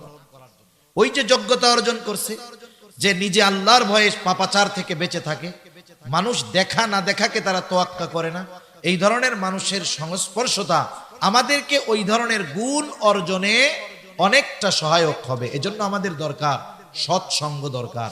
আল্লাহ তাআলা কোরআনুল কারীমের মধ্যে বলছেন, ইয়া আইয়ুহাল্লাযীনা আমানুত্তাকুল্লাহ ওয়া কুনু মাআস সাদিকিন। হে ঈমানদারেরা, তোমরা মুত্তাকি হও। প্রশ্ন যদি করি আল্লাহ কেমনে মুত্তাকি হব? বলে ওয়া কুনু মাআস সাদিকিন, সত্যবাদীদের সঙ্গী হয়ে যাও। এখন আল্লাহ তাআলা এখানে তো বলতে পারতেন আবিদিন, অন্যান্য গুণ আনতে পারতেন, দানশীলদের সঙ্গী হও, আবেদদের সঙ্গী হও। সাদিকিন কেন বলছেন? কারণ সত্যবাদিতা হলো এমন একটা গুণ যেই গুণের মধ্যে বাকি সব গুণ এমনিতেই পাওয়া যায়। সুবহানাল্লাহ বলে। যেমন একটা উদাহরণ দেই, এখন এক গ্রামে একটা ছেলে ওই গ্রামের সবচাইতে উচ্চ শিক্ষিত হয়েছে। বাংলাদেশের উচ্চ শিক্ষা কি? ধরেন বিসিএস ক্যাডার হয়ে গেছে সে, বাংলাদেশের সর্বোচ্চ শিক্ষিত ব্যক্তি। ঢাকা ভার্সিটি থেকে অনার্স মাস্টার্স কমপ্লিট করে বিসিএস ক্যাডার, বড় চাকরিজীবী। এখন গ্রাম অঞ্চলের মানুষ, এখনো গ্রামের অনেক জায়গায় আছে মুরব্বীরা ম্যাট্রিক আইয়া পাস মনে করে এটা অনেক বড় শিক্ষিত। অথচ এই জামানায় দেখলাম পিয়নের চাকরির জন্য আইয়া পাস লাগে। অবস্থাটা কি? এখন এই ছেলে এত শিক্ষিত, গ্রামের সব মানুষ তারে দেখতে আসছে। ওই মুরব্বীও আসছে। কোন মুরব্বী? যে ম্যাট্রিক পাসকে অনেক বড় শিক্ষিত মনে করে। মুরব্বী মানুষ তো সহজ সরল, সবাই আইসে কথাবার্তা বলে চলে গেছে, মুরব্বী দাঁড়ায় আছে। এখন ওই ছেলেটারে জিজ্ঞাসা করতেছে, বাবা শুনলাম তুমি অনেক বড় শিক্ষিত, তা তুমি কি লেখাপড়া করছো, কি পাশ করছো? ছেলেটা বলতেছে, চাচা আমি ঢাকা ভার্সিটি থেকে অনার্স মাস্টার্স শেষ করেছি, ফার্স্ট ক্লাস ফার্স্ট, রেজাল্ট খুব ভালো, সাথে সাথে আমি বিসিএস কমপ্লিট করেছি, ক্যাডার বড় সরকারি চাকরি পেয়েছি। তো এখন মুরব্বী বলতেছে, বাবা বুঝলাম মাস্টার্স করছো, অনার্স মাস্টার্স করছো, বিসিএস ক্যাডার, তা বাবা তুমি কি ম্যাট্রিক পাস করছিলা বাবা? এখন আমারে কন্ত, সে যদি আইএ পাস করতে চায় তাকে তো আগে ম্যাট্রিক পাস করতে হবে, ঠিক কিনা? এখন কেউ যদি বলে আমি মাস্টার্স কমপ্লিট, তাহলে আমি যদি তারে প্রশ্ন করি, ভাই আপনি অনার্স পাস করছিলেন, তাইলে এই প্রশ্নটা পুরো বোকার মতো প্রশ্ন হবে না? তাহলে যেই ব্যক্তি সত্যবাদিতার গুণ অর্জন করতে পেরেছে তার মধ্যে বাকি সব গুণ এমনিই পাওয়া যায়। যেই ব্যক্তি মাস্টার্স কমপ্লিট করেছে এর নিচে যত কিছু আছে সবগুলো সে এমনি অর্জন করেছে, ঠিক কিনা বলে? এজন্য আমাদের সোহবত দরকার, আহলে দিল যারা, এদের সাথে যদি থাকি আমার দিলের পরিবর্তন হবে, দেখবেন প্রশাসনের চিন্তা আসবে না, আল্লাহর ভয়ে গুনাহমুক্ত জিন্দেগি গঠন করা সম্ভব হবে। তাহলে সে বলবে ইন্নী যানানতু আন্নী মুলাকিন হিসাবিয়া, আমি এই ব্যাপারে দৃঢ় ধারণা রাখতাম তথা দৃঢ় বিশ্বাস রাখতাম আমাকে আমার কর্মের হিসাবের মুখোমুখি হওয়া লাগবে। এই জন্য দুনিয়ায় আল্লাহর ভয়ে, হিসাবের ভয়ে গুনার থেকে বেঁচে থেকেছি। আজকে আমল নামা পেয়ে গেছি ডান হাতে, আর একদল আমল নামা পাবে বাম হাতে। ওই যে পরীক্ষার রেজাল্ট যখন দিত, অন্যান্য বিষয় যেমন তেমন, অনেকে কিন্তু অঙ্কে 2টা ঘোড়ার ডিমও পাইত। 0-100-র মধ্যে 0-0 পাওয়া যায় যেই সব সাবজেক্টে, এর মধ্যে অন্যতম হলো অঙ্ক। কারণ ওই জায়গায় যোগের জায়গা বিয়োগ হইলেই অঙ্ক শেষ, বাকি লেখা সব বিফল, ঠিক কিনা বলেন? এখন আর একজন মনে করেন 2টা ঘোড়ার ডিম পেয়েছে, ও তো 100-তে 100 পেয়ে আনন্দিত, খাতা অন্যদেরও দেখায়, অন্যরাও দেখে। এখন যে 2টা ঘোড়ার ডিম পাইছে, বলেন তো সে খাতা পাওয়ার পরে নিজে দেখবে, অন্যদের দেখাবে? কেউ দেখতে চাইলে তারে দেখাবে? ও খাতা আগে ব্যাগের মধ্যে ভরবে, মাথা নিচা করে দিবে, বন্ধু বান্ধবের সামনে লজ্জায় মাথা উঠাবে না। মনে মনে কি বলবে? আমার মনে হয় মনে মনে তখন বলবে, আল্লাহ রে, গতকাল যদি এই সারের বাড়ি আগুন ধরে সব পুড়িয়া ছাই হয়ে যেত, তাইলে তো কম পক্ষে আমার আজকে এই ঘোড়ার ডিম 2টা পাওয়া লাগতো না। দেখেন সবাই তাকে চিনে, সেও সবাইকে চিনে, কতটা লজ্জিত হবে সে। যারা বাম হাতে আমলনামা পাবে তাদের অভিব্যক্তি কেমন হবে? আল্লাহ তাআলা বলেন, ওয়া আম্মা মান উতিয়া কিতাবাহু বিশিমালি ফায়াকুলু ইয়া লাইতানি লাম উতা কিতাবিয়া ওয়া লাম আদরি মা হিসাবিয়া ইয়া লাইতাহা কানাতিল কাদিয়া মা আগনা আন্নি মালিয়া হালাকা আন্নি সুলতানিয়া। বাম হাতে যে আমলনামা পাবে সে বলবে, ইয়া লাইতানি লাম উতা কিতাবিয়া, হায় রে আমি যদি এই কিতাব না পাইতাম কতই না ভালো হতো। ওয়ালাম আদরি মা হিসাবিয়া, আমি যদি এই হিসাবটা না জানতাম কতই না ভালো হতো। ইয়া লাইতাহা কানাতিল কাদিয়া মা আগনা আন্নি মালিয়া হালাকা আন্নি সুলতানিয়া। ওই যে প্রথমবার মরছিলাম, ওই মরাটাই যদি আমার চূড়ান্ত মৃত্যু হয়ে যাইতো কতই না ভালো হতো। এবার আফসোস করবে, আরে আমার দুনিয়ার কোনো মাল আজকে কাজে আসলো না, আমার ক্ষমতা আমার কোনো কাজে আসলো না। তার মানে 2টা বিষয় এখানে উল্লেখ করার দ্বারা বোঝা যায়, একটা মানুষ অবাধ্য হয়ে যায় বিশেষ করে 2টা কারণে, যখন সে টাকাওয়ালা হয় আর যখন সে ক্ষমতাওয়ালা হয়। এই সমাজে যত অবাধ্য আছে দেখবেন এই 2টা বিষয়ের একটা তার মধ্যে আছে, নাইলে টাকা আছে নাইলে তার ক্ষমতা আছে। ও এই 2টো জিনিস দুনিয়াতে ব্যবহার করে সকল ধরনের পাপাচারে লিপ্ত হয়, আর এই 2টা জিনিসকে সে দুনিয়ায় পাওয়াকে গর্বের মনে করে। আর কিয়ামতের দিন এই মাল এবং ক্ষমতার জন্য যখন আমলনামা বাম হাতে আসবে, ওই দিন এই 2টার জন্য সে আফসোস করবে, আরে আমার মাল আমারে শেষ করে দিল, আমার ক্ষমতা আমাকে শেষ করে দিল। এজন্য আমরা যারা মাল নাই, ক্ষমতা নাই, সম্পদ নাই, ক্ষমতাও নাই, আফসোসের কোনো কারণ নাই। যদি আল্লাহ দেন বৈধ ওয়েতে, বৈধ পদ্ধতিতে, ওটা আমি দ্বীনের জন্য ব্যয় করব। মাল আছে দ্বীনের জন্য ব্যয় করব, ক্ষমতা আছে আমি দ্বীনের জন্য ব্যয় করব। কখনো অন্যায় কাজে যদি এগুলো ব্যবহার করি, কিয়ামতের দিন আমাকে আপনাকে এই মাল ক্ষমতার জন্য আফসোস করা লাগবে। এখন আসেন মূল কথা, যেই আয়াতগুলো তিলাওয়াত করলাম। আল্লাহ তাআলা বলেন কুল্লু নাফসিম বিমা কাসাবাত রহিনা, প্রত্যেকটা মানুষ তার কর্মের কারণে আবদ্ধ থাকবে। মুফাসসিরিন একরাম বলেন এখানে উদ্দেশ্য হলো বাম হাতে যারা আমলনামা পাবে তারা তাদের কর্মের কারণে জাহান্নামের মধ্যে আবদ্ধ থাকবে। ইল্লা আসহাবাল ইয়ামিন, তবে যারা ডান হাতে আমলনামা পেয়েছে তারা নয়, কারণ ডান হাতে যারা আমলনামা পাবে ঠিকানা হলো জান্নাত। এইবার জান্নাতি জান্নাতের মধ্যে, জাহান্নামী জাহান্নামের মধ্যে। জান্নাতে যাওয়ার আগ পর্যন্ত জান্নাতীর টেনশন থাকবে, পেরেশানি থাকবে, কিন্তু জান্নাতে যাওয়ার পরে আর কোনো টেনশন থাকবে না। হাসরের ময়দানে কেমন চিন্তিত থাকবে মানুষ। আল্লাহ তাআলা বলেন ইয়াউমা ইয়াফিরুল মারউ মিন আখিহি ওয়া উম্মিহি ওয়া আবিহি ওয়া সাহিবাতিহি ওয়া বানিহি লিকুল্লি ইমরিইম মিনহুম ইয়াউমাইযিন শা'নুন ইউগনি। আল্লাহ তাআলা বলেন কিয়ামতের দিন ভাই ভাইয়ের থেকে পলায়ন করবে। ওয়া উম্মিহি ওয়া আবিহি, পিতামাতার থেকে পলায়ন করবে। ওয়া সাহিবাতিহি ওয়া বানিহি, দুনিয়ায় যেই স্ত্রী সন্তানের চেহারা দেখলে সারা দিনের ক্লান্তি নিমেষে দূর হয়ে যায়, ওই দিন সেই সন্তান থেকে পলায়ন করবে। কেউ চাইবে না পরিচিত কারো সাথে কারো দেখা হয়ে যাক। ওই দিন সকলে একে অপরের থেকে লুকায়া থাকবে, প্রত্যেকটা মানুষ নিজের চিন্তায় বিভোর থাকবে। শুধু তাই না, মানুষেরা এমনও বলবে আল্লাহ আপনি সারা দুনিয়ার সব মানুষকে জাহান্নামে দিয়ে হলেও আপনি আমাকে মাফ করে দেন। কতটা চিন্তিত থাকবে মানুষ। কিন্তু ওই মানুষটা যখন জান্নাতে যাবে, হাসরের ময়দানে কাউকে চিনতে পারবে না বা চিনবে না, কিন্তু জান্নাতে যাওয়ার পরে কাউকে সে ভুলবে না। দুনিয়ায় যার সাথে একদিন দেখা হইছে তাকেও জান্নাতে গিয়ে খুঁজবে। কিন্তু বলেন তো, জান্নাতে গিয়ে সে সবাইকে খুঁজবে ঠিক, কিন্তু সব পরিচিত মানুষকে সে কি জান্নাতে পাবে? পাবে না। তাফসীর ইবনে কাসির সহ পৃথিবীর সব প্রসিদ্ধ তাফসীরের মধ্যে এসেছে যে আল্লাহ তাআলা জান্নাতি আর জাহান্নামীদের মধ্যে দেখা কথাবার্তার ব্যবস্থা করে দিবেন। এই যে জান্নাতি খুঁজতেছে মনে মনে, আল্লাহ তাআলা জানেন কি জানেন না, এখন দেখার ব্যবস্থা করে দিবে। যাদের খুঁজতেছো এরা কই একটু দেখো। জান্নাতি জাহান্নামীকে দেখবে। যদি বলেন কেমনে দেখবে, প্রযুক্তির এই জামানায় বোঝানো সহজ। ওই আল্লাহ জান্নাতীদেরকে জাহান্নামীদেরকে দেখাবেন, এটা আল্লাহর জন্য কোনো ব্যাপারই না।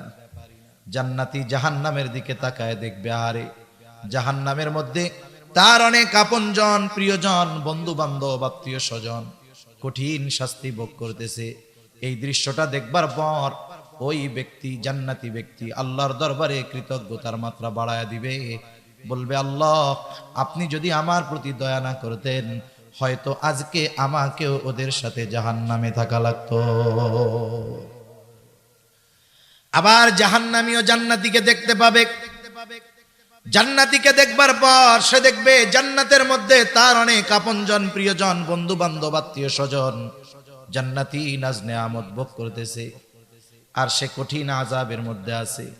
এই দৃশ্যটা দেখবার পর তার আফসোসের কারণ হবে, আফসোস হবে, আফসোস। আর ওই আফসোস তার যন্ত্রণা বৃদ্ধির কারণ হবে। কিসের আফসোস হবে?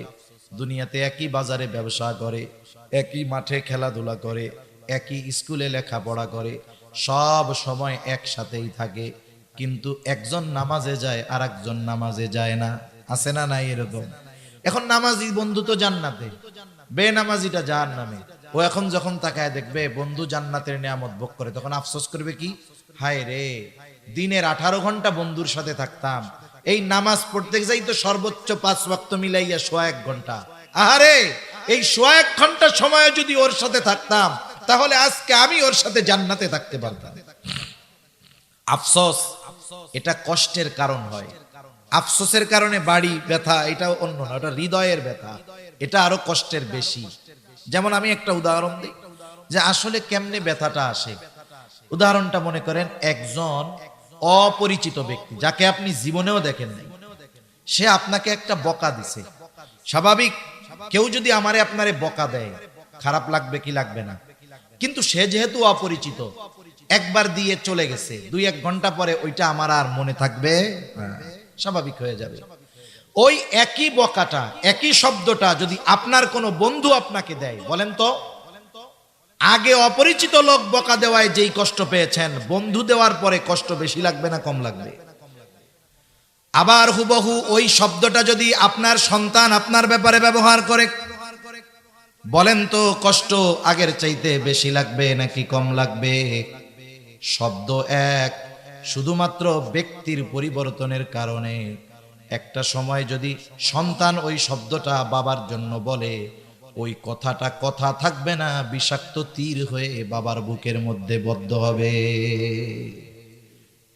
শব্দ এক, শুধুমাত্র ব্যক্তির পরিবর্তনের ক্ষেত্রে ওই শব্দের আঘাত কঠিন থেকে কঠিনতর হয়ে যায়। এজন্য তাদের আফসোস কষ্ট বৃদ্ধির কারণ হবে, আফসোস করবে, কেন গেলাম না।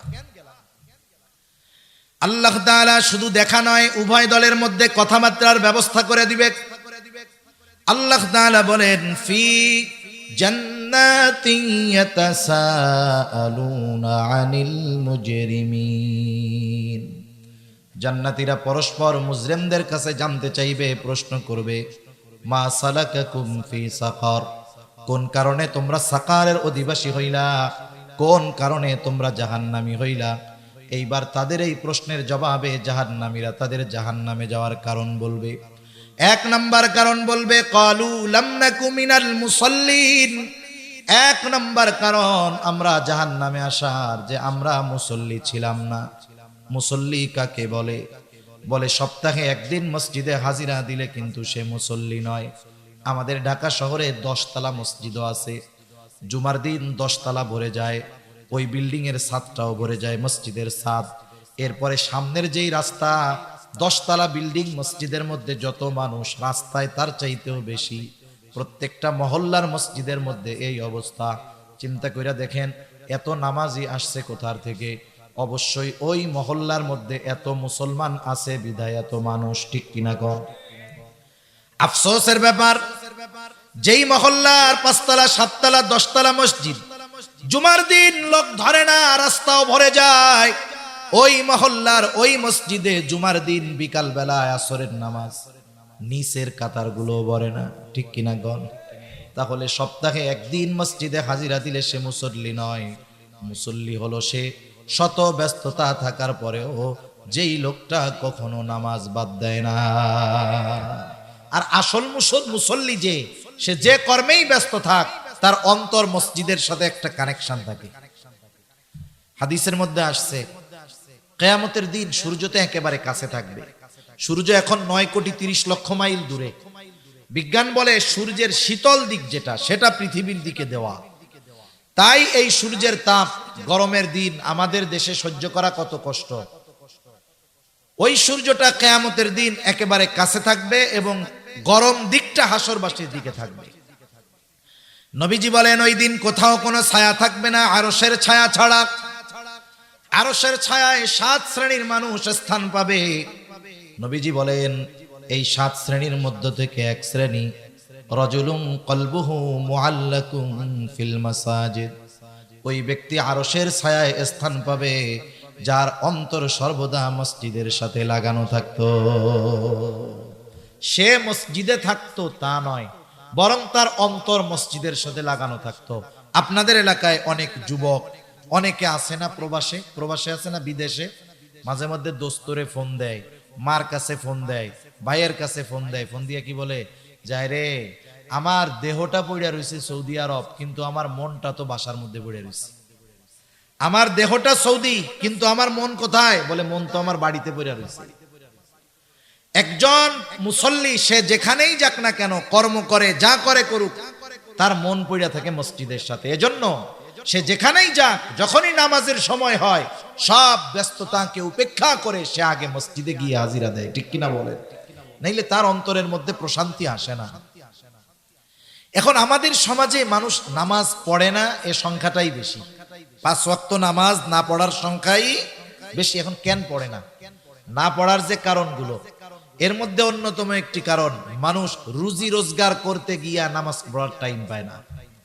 সিএনজি ওয়ালাকে জিজ্ঞাসা করেন নামাজ পড়ো না কেন, বলে আমি তো গাড়ি চালাইয়াই শেষ করতে পারি না, নামাজ পড়বো কোন সময়।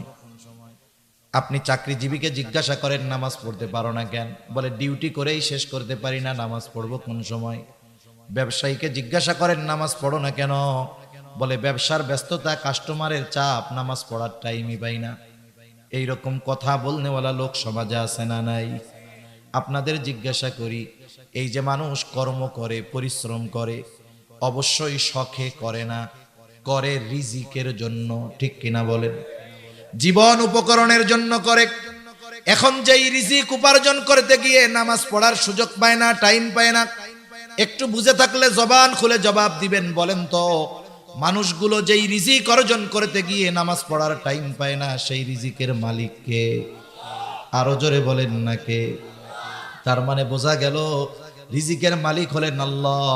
আমার কর্ম আমাকে রিজিক দেয় না, মূলত রিজিক দেন আল্লাহ। এখন বলেন, রিজিকের মালিক যদি রিজিক পাওয়ার পদ্ধতি বলে দেয়, এর চাইতে উত্তম পদ্ধতি আর কোনটা হতে পারে নাকি? আমরা ইমানদার, আমরা শুধু কর্মের উপরে ডিপেন্ড করব না। শুধু কর্মের উপরে ডিপেন্ড করে তাকদীর, ভাগ্যকে অবিশ্বাস যারা করে, এরা যত উন্নত বিশ্বের লোক হোক না কেন, এরা হতাশা, ডিপ্রেশন, টেনশনে ভুগে বেশি। আর ইমানদার যখন চেষ্টা কইরা না পায়, কয় তকদিরে ছিল না, পাই নাই, সব শেষ, টেনশন সব কি মুহূর্তের ভিতরে শেষ। এখন রিজিকের মালিক আল্লাহ, আমার কর্ম আমাকে রিজিক দেয় না, রিজিকের মালিক আল্লাহ, আল্লাহ তাআলাই রিজিক দেন। মনে রাখবেন, আমরা আমরা আমরা আমাদের কর্মের মাধ্যমে কিছু পাইতে পারি, কিন্তু ওটার মধ্যে বরকত থাকবে না। কিন্তু আল্লাহ তাআলা যদি দেন, তার শর্ত ঠিক যদি রাখি আমরা, আল্লাহর পক্ষ থেকে যেই রিজিক আসবে, ওটা যদি অল্প হয়, ওর মধ্যে বরকত থাকবে, ঠিক কিনা বলেন? এখন আসেন, রিজিকের মালিক, রিজিক পাওয়ার পদ্ধতি কি বলেছেন? আল্লাহ তাআলা বলেন, ওয়া'মুর আখলাকা বিস-সালাতি ওয়াসতাবির আলাইহা লা নাসআলুকা রিজকা। আমি যদি আল্লাহর পক্ষ থেকে যদি বরকতময় রিজিক আশা করি, তাহলে এক নাম্বার, আমাকে তো নামাজি হতেই হবে, ঘরের মানুষদেরকেও নামাজি বানাতে হবে। ওয়া'মুর আহলাকা বিস-সালাহ, মনে রাখবেন, আপনি একা নামাজি, তাহাজ্জুদ, আওয়াবিন, ইশরাক বাদ দেন না, কিন্তু আপনার ঘরের ছেলেটা নামাজ পড়ে না, আপনার মেয়েটা নামাজ পড়ে না, আপনার স্ত্রী নামাজ পড়ে না। আপনি দ্বীনের উপরে চলেন, কিন্তু আপনার পরিবার পরিজন দ্বীনের উপরে চলে না। মনে রাখবেন, আপনার অধীনস্থ মানুষগুলো বদ্দিন হওয়ার কারণে আল্লাহ তাআলা আপনার রিজিককে সংকুচিত করে দিবে। এজন্য আপনার রিজিকে বরকত আসার অন্যতম মাধ্যম, আপনার পরিবারও দিনদার হতে হবে। অনেক মানুষ আছে মাঝে মধ্যে আমাদের সাথে মেসেজ দেয়, ফোন দেয়, প্রবাস থেকে দেয়, যে হুজুর এত ইনকাম করি, বরকত নাই। তা আমি আবার মাঝে মধ্যে জিজ্ঞাসা করি, প্রবাসে যারা থাকে এদের 3টা রোগ বেশি থাকে। কয়টা রোগ? একটা হলো জুয়া খেলার রোগ, 2 নাম্বার হলো মদ পান করার রোগ, নেশার রোগ, 3 নাম্বার হলো নারী ঘটিত রোগ। সমস্যা আছে এইগুলা? বলে হুজুর আল্লাহর কসম এগুলা কোনো কিছু নেই, বিড়ি সিগারেটও খাই না, নামাজ কালাম ঠিক মতো পড়ে না, পড়ি হুজুর, ডিউটি করি, নামাজ কালাম পড়ি, বিশ্রাম নেই, আপনাদের ওয়াজ নসিহত শুনি, এতটুকু শেষ। তা আমি আবার কয়েকজনকে জিজ্ঞাসা করেছি, আপনার তো সব ঠিক আছে, তা ঘরের অবস্থা কি, বাড়ির অবস্থা কি? বলে হুজুর এ কথা আর বললেন না, বেতন পাঠাইতে দেরি, মার্কেটে যাইতে দেরি হবে না, এত ফোন দিয়া বিদেশের থেকে আমি জাগাই ফজরের নামাজের জন্য, পড়ে না, ছেলেটা কথা শুনে না, মেয়েটা নামাজ পড়ে না। আমি কয়েকজনরে এরকম বলছি, ভাই আপনি তো ছিদ্র কলসে পানি ঢালতেছেন, কিয়ামত পর্যন্ত হায়াত পাবেন, ঢালতে থাকবেন, কিন্তু কখনো ভর্তি হবে না। সেজন্য আপনি আপনার পরিবারকে আগে দ্বীনের মধ্যে আনেন, লক্ষ টাকা নয়, অল্প টাকাও যদি হয় আল্লাহ তাআলা বরকত দিয়ে দিবে ইনশাআল্লাহ। আপনি দেখেন তো, এই সমাজে সবচাইতে কম উপার্জন হলো ইমাম সাহেব, মাদ্রাসার শিক্ষক, মুয়াজ্জিন, এনাদের। যদিও ইমাম, নেতা নাম, কিন্তু বেতন নাই। ওনাদের পরিশ্রম হিসাবে ওনাদের সম্মানী বাস্তবেই কম। ওনাদের ডিউটি, কোনো সরকারি ছুটির দিন নাই, একেবারে প্রত্যেক দিন 24 ঘন্টা ডিউটি। যেই দিন আপনার চাকরি ছুটির দিন শুক্রবার, ওই দিন ওনার আরো ডিউটি বেশি, ঠিক কিনা বলেন? সেই অনুযায়ী বাস্তবতা হলো ওনাদের যেই সব মানি একেবারে কম। এই সমাজে একটা রিক্সাওয়ালাও যদি মোটামুটি 10-12 ঘন্টা রিক্সা চালায়, কমপক্ষে মাসে 30,000 টাকা উপার্জন করতে পারে। কিন্তু বাস্তবতা হলো আমাদের রাজধানী ঢাকা শহরের বড় বড় মসজিদগুলোর মধ্যেও ইমামের বেতন 30,000, এটা হাতে গোনা কয়েকটা মসজিদে হবে। অধিকাংশ 15 থেকে 20-এর মধ্যে।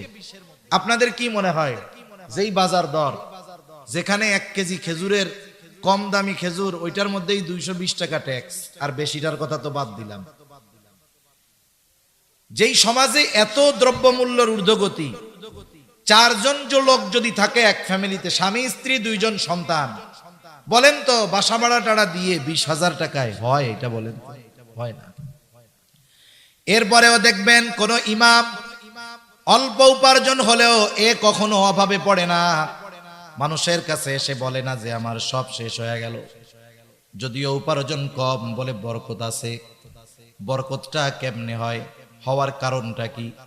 একজন ইমাম, আপনি কখনো ইমামের ঘরে তার যে ওয়াইফ, সে বেনামাজি হয় না। ইমামের ঘরের ওয়াইফ সে নামাজি হয়। ইমামের ঘরে তার মা বাবা থাকলে নামাজি হয়। ইমামের ঘরের সন্তানগুলো নামাজি হয়। ওই ইমামের ঘরে, মুয়াজ্জিনের ঘরে যেই ছোট বাচ্চাটা থাকে, 2 বছরের বাচ্চা, ল্যাংটা, মা বাপরে নামাজ পড়তে দেখলে ও সেজদা দিয়া পড়ে। যেই ঘরে ওই নাবালক বাচ্চাটাও আল্লাহর কুদরতি কদমে লুটায় পড়ে, আল্লাহ তাআলা উপার্জন অল্প হলেও ওই উপার্জনের মধ্যে আল্লাহ তাআলা বরকত দিয়ে দেয়। বরকত 2 ভাবে হয়। একটা হলো স্বয়ং বস্তুর মধ্যে আল্লাহ তাআলা বরকত দিয়ে দেন। আল্লাহ পারেন তো, অবিশ্বাসের কোনো সুযোগ আছে? যেমন সবাই পরীক্ষা করণ করতেছে, সব সাহাবায়ে কেরাম ক্ষুধার্ত, নবীজি পেটের মধ্যে 2টা পাথর বাঁধছে। আর পেটে পাথর বাঁধা নবীজির সাহাবী দেখা গেছে নবীজির পেটে পাথর, দৌড় দিয়া বাড়ি চলে গেছে। যে বলতেছে খাবার কি আছে? বলে একটা ছোট ছাগলের বাচ্চা আছে আর আটা আছে। কয়জন হতে পারে? সর্বসাকুল্য 7-8 জন বা 10 জন। খাবারের ব্যবস্থা করো। ছাগল জবাই দিয়া রান্না চড়াইয়া দিছে, রুটির খামিরা বানাইছে, এরকম এরকম গোল গোল। অপেক্ষা করতেছে আসবে নবীজি, আর গরম গরম রুটি বানায়া নবীজিকে দেওয়া হবে। যে বলতেছে ইয়া রাসূলুল্লাহ, আপনার ক্ষুধায় পেটে পাথর, আমার বাড়িতে কয়েকজনের খাবারের আয়োজন হয়েছে, আপনি সহ কয়েকজন চলেন। নবীজি করলেন কি, সবাইরে একসাথে ডাক দিলেন। 1000-এর উপরে সাহাবী, সবাইরে। এখন বলতেছে অবস্থা কি? খাবার হলো 10 জনের, যাচ্ছে কত? 1000-এর উপরে, প্রায় 1200। দৌড়িয়ে চলে গেছে আগে, যে অবস্থা তো এই। যে বলছি নবীজিকে এইরকম, আর উনি সবাইকে নিয়ে আসতেছে।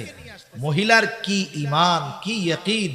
বলে নবীজি আসতে বলছে? বলে হ্যাঁ, আমি নবীজিরে বলছি, নবীজি বলছে সবাই চলো। বলে তাহলে তোমার টেনশন করার কোনো দরকার নাই।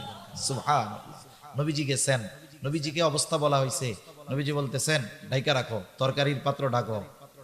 এইবার রুটির খামিরা যেগুলো গোল গোল বানানো হয়েছে, ঢাইকা রাখো। ঢেকে রাখছে। নবীজি নিজ হাতে বের করে দেন, তরকারি উঠায় দেন, ওপাশ দিয়ে রুটি বানিয়ে দেওয়া হয়। দলে দলে ঢুকে খায় আর বের হয়ে যায়, খায় আর বের হয়ে যায়। যেই খাবার 10 জনের না হওয়ার কথা, 1000-এর উপরে সাহাবীকে আল্লাহ রাসূল সাল্লাল্লাহু আলাইহি ওয়াসাল্লাম নিজ হাতে আপ্যায়ন করেছেন। সুবহানাল্লাহ।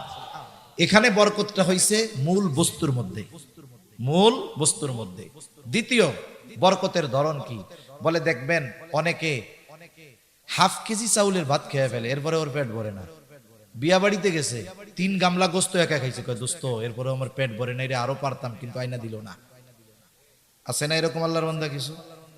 আবার কিছু আল্লাহর বান্দা আছে দেখবেন ভাত নিছে এতটুক, 1 টুকরা মাছ নিছে, খাইছে তো ওর পেট ভরে গেছে। আছে না নাই? মনে রাখবেন আল্লাহ তাআলা স্বল্প ব্যয়ের মাধ্যমেও বরকত দান করে। এখন যে কথার থেকে গেলাম, আল্লাহ তাআলা নামাজি যদি হয় বরকতময় রিজিক দান করে। এই কথাই আল্লাহ তাআলা বলেন, ওয়া'মুর আখলাকা বিস-সালাতি ওয়াসতাবির আলাইহা লা নাসআলুকা রিজকা। তোমার অধীনস্থদের নামাজের আদেশ দাও, তুমিও তার উপরে অটল থাকো। বান্দা, আমি তোমার কাছে রিজিক চাই না, বরং তুমি নামাজি, তোমার ঘরের মানুষ নামাজি, তোমরা যদি সকলে মুসল্লি হয়ে যাও, আল্লাহ তাআলা বলেন নাহনু নারযুকুকা, মুসল্লি হওয়ার কারণে আমি আল্লাহ তোমাদের রিজিক দিয়া দিব। যেই রিজিকের টেনশনে নামাজ পড়ার টাইম পাই না, আল্লাহ তাআলা বলেন নামাজি হও আমি রিজিক দিব। তাহলে বলেন নামাজ যদি পড়ি দুনিয়ার টেনশন আছে? নামাজ যদি পড়ি আখিরাতেরও টেনশন নাই। নামাজের হিসাব আখিরাতে প্রথম হবে কিয়ামতের দিন। আল্লাহর নবী বলেন যার প্রথম হিসাব নামাজের হিসাব ঠিকঠাক মতো হয়ে যাবে, আল্লাহ তাআলা তার বাকি হিসাবগুলো সহজ করে দিবে। সুবহানাল্লাহ বলেন। এজন্য আপনাদের কাছে অনুরোধ, রমজান মাস সামনে তো কিছু কথা একদিক বলতে চাইছিলাম, আমার এদিকে মাথার মধ্যে কথাগুলো আসতেছে। রমজান মাস উপলক্ষে অনেক বেনামাজিও নামাজ শুরু করে, ঠিক কিনা বলেন? রমজানে ফজরের নামাজে যেই পরিমাণ লোক হয়, অনেক মসজিদে জুমায়ও ওই পরিমাণ লোক হয় না। এই যে একটা মাস আপনি কন্টিনিউ কাজগুলো করবেন, এই শিক্ষা নিয়ে আপনি বাকি 11 মাস কাজে চালাবেন।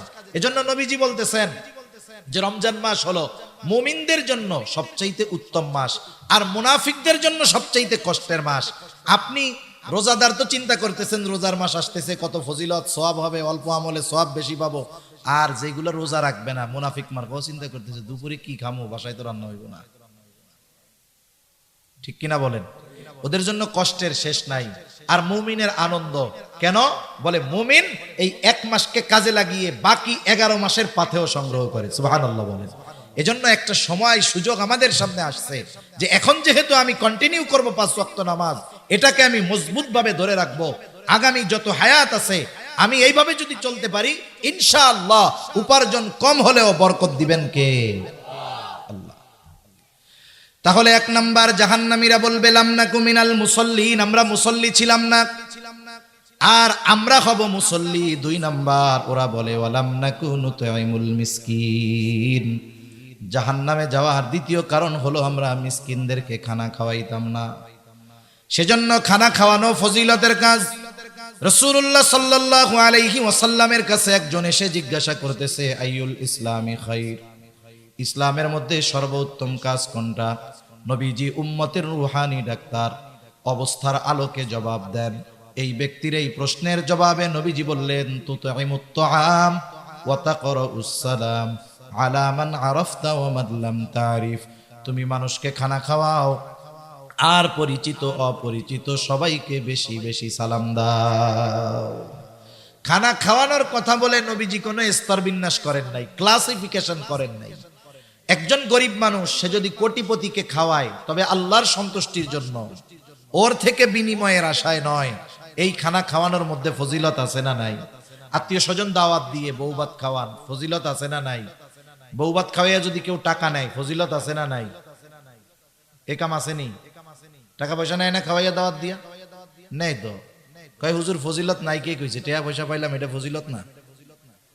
এটা তো নগদ ফজিলত। খবরদার, আমি যাকে দাওয়াত দিব তাকে আল্লাহর জন্য দাওয়াত দিব।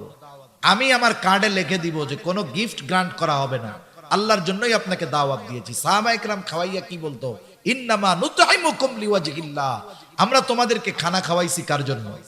যেহেতু আল্লাহর জন্য খাওয়াইছি। লা নুরিদু মিনকুম জাযাআ ওয়ালা শুকুরা, তোমাদের কাছে বিনিময় তো চাই না, তোমরা খেয়ে আমার কৃতজ্ঞতা প্রকাশ করো এটাও চাই না। কেন? বলে খাওয়াইছি আল্লাহর কৃতজ্ঞতা প্রকাশ করো, খাওয়াইছি আল্লাহর জন্য, বিনিময় যিনি দিবেন তিনি কে? সেজন্য আমরা মানুষকে দাওয়াত দিয়ে খাওয়াবো, দুনিয়ার স্বার্থে নয়, আল্লাহর জন্য। এখন যদি আমার সাধারণভাবে খাওয়াইলে ফজিলত, এখন বলেন যার খাবারের প্রয়োজন, খাবারের অভাব যার, তাকে যদি খাওয়ানো হয় ফজিলত বেশি না কম? এজন্য অসহায় মিসকিন দরিদ্র যারা আছে তাদেরকে আমরা খানা খাওয়াবো। আবার দেখেন প্রতিবেশী যদি অভাবী হয়, এক্ষেত্রে খানা খাওয়ানো শুধু ফজিলতের বিষয় নয়, ঈমান সম্পৃক্ত বিষয়। কারণ নবীজি বলেন লাইসাল মুমিন আল্লাযী ইয়াশবাউ, ওই ব্যক্তি মুমিন নয় যে পেট পুরে খায় আর তার প্রতিবেশী অভুক্ত কাটায়। রোজার মাস আসতেছে, কতজনের সামনে 10 প্রকারের ইফতার থাকবে? 10 প্রকারের ইফতার, এরপরেও কবে হায় রে তরমুজটা থাকলে খুব ভালো হইতো। আছে না এরকম? আপনার সামনে 10টা আইটেম, 3 প্রকারের শরবত, এরপরেও আপনি আফসোস করতেছেন আর একটা থাকলে ভালো হইতো। অথচ দেখা যাবে আপনার পাশে আপনার প্রতিবেশী সে পান্তা ভাতার শুটকি নিয়ে বসে আছে ইফতার করার জন্য। আছে না নাই? কেমন রোজাদার হইলেন আপনি? সেজন্য আপনি আপনার প্রতিবেশীর দিকে খেয়াল রাখবেন। আপনি 10 আইটেম থেকে 2 আইটেম কমায়া ওকে আপনি আপনার খাবারের সাথে ইনক্লুড করে নেন। একজন মানুষ, কত মানুষ রোজা রাখবে? রিক্সা চালায় রোজা রাখতে হবে, দিন মজুরি করে রোজা রাখতে হবে। আমার আপনার আশেপাশে এরকম লোকের অভাব নাই, আপনি তাকে আপনার মেহমান বানিয়ে নেন। কতজন চিন্তা করতেছে, আরে এখনো তো গরম যায় নাই, সারাদিন পরিশ্রম করে কেমনে রোজা রাখবো? দুইজন মানুষ বলেন, আপনি আমার মেহমান, গোটা রোজার মাস আপনি আমার সাথে ইফতার করবেন, আমার সাথে সাহারি করবেন।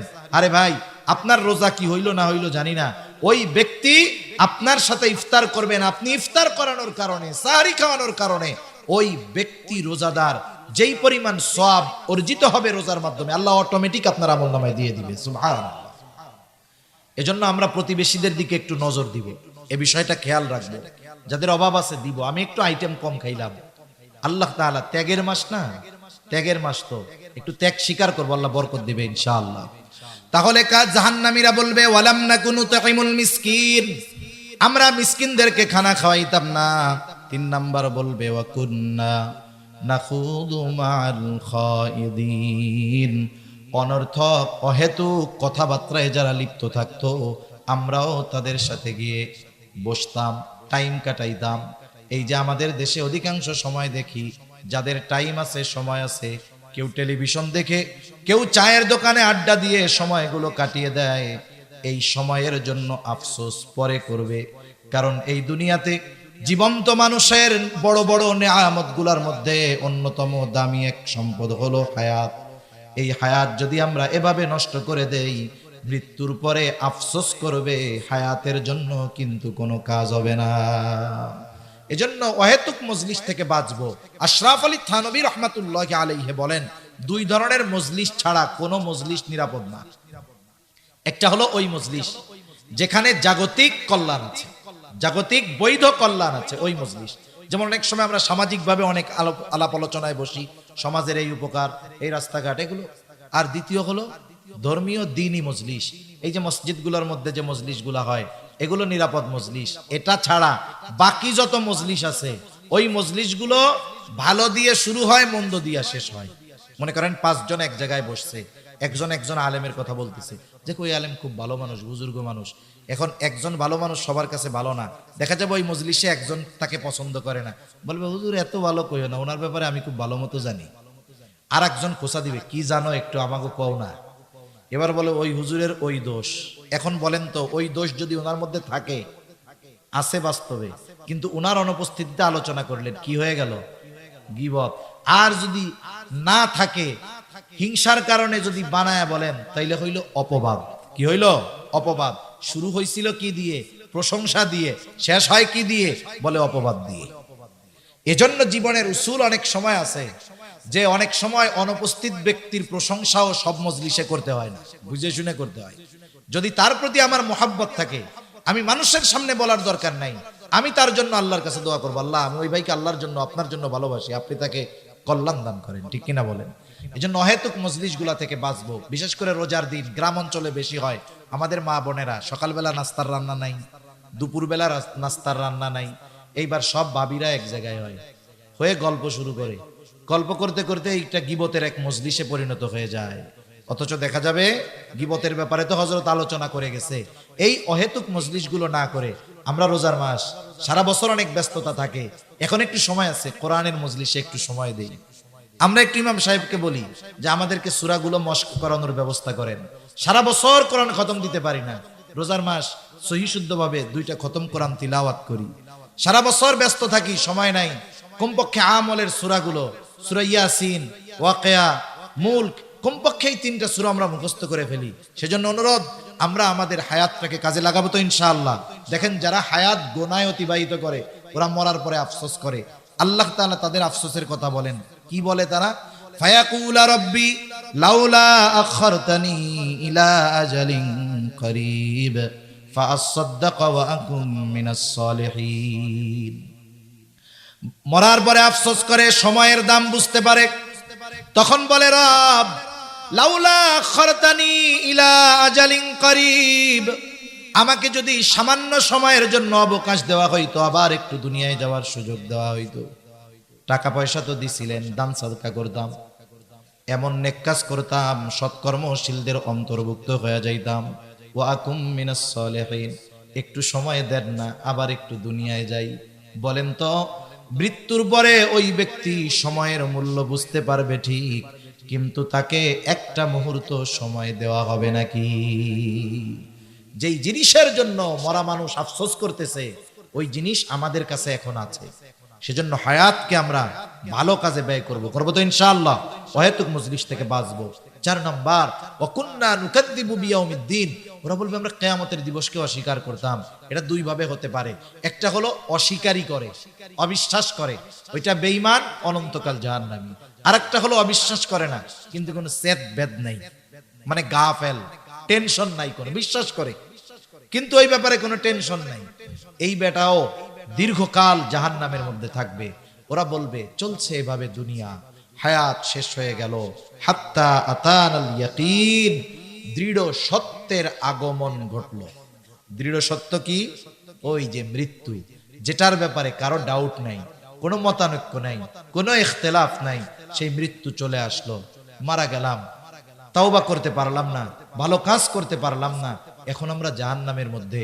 আল্লাহ তাআলাও বলেন এত কিছু জানিয়ে দিলাম সুস্পষ্টভাবে, এরপরেও যেহেতু তোমরা নিজেদেরকে পরিবর্তন করার চেষ্টা করো নাই, শুনে রাখো ফামা তানফাউহুম শাফাআতুশ শাফিঈন, তোমাদের জন্য, তাদের জন্য কোন সুপারিশকারীর সুপারিশ গ্রহণ করা হবে না।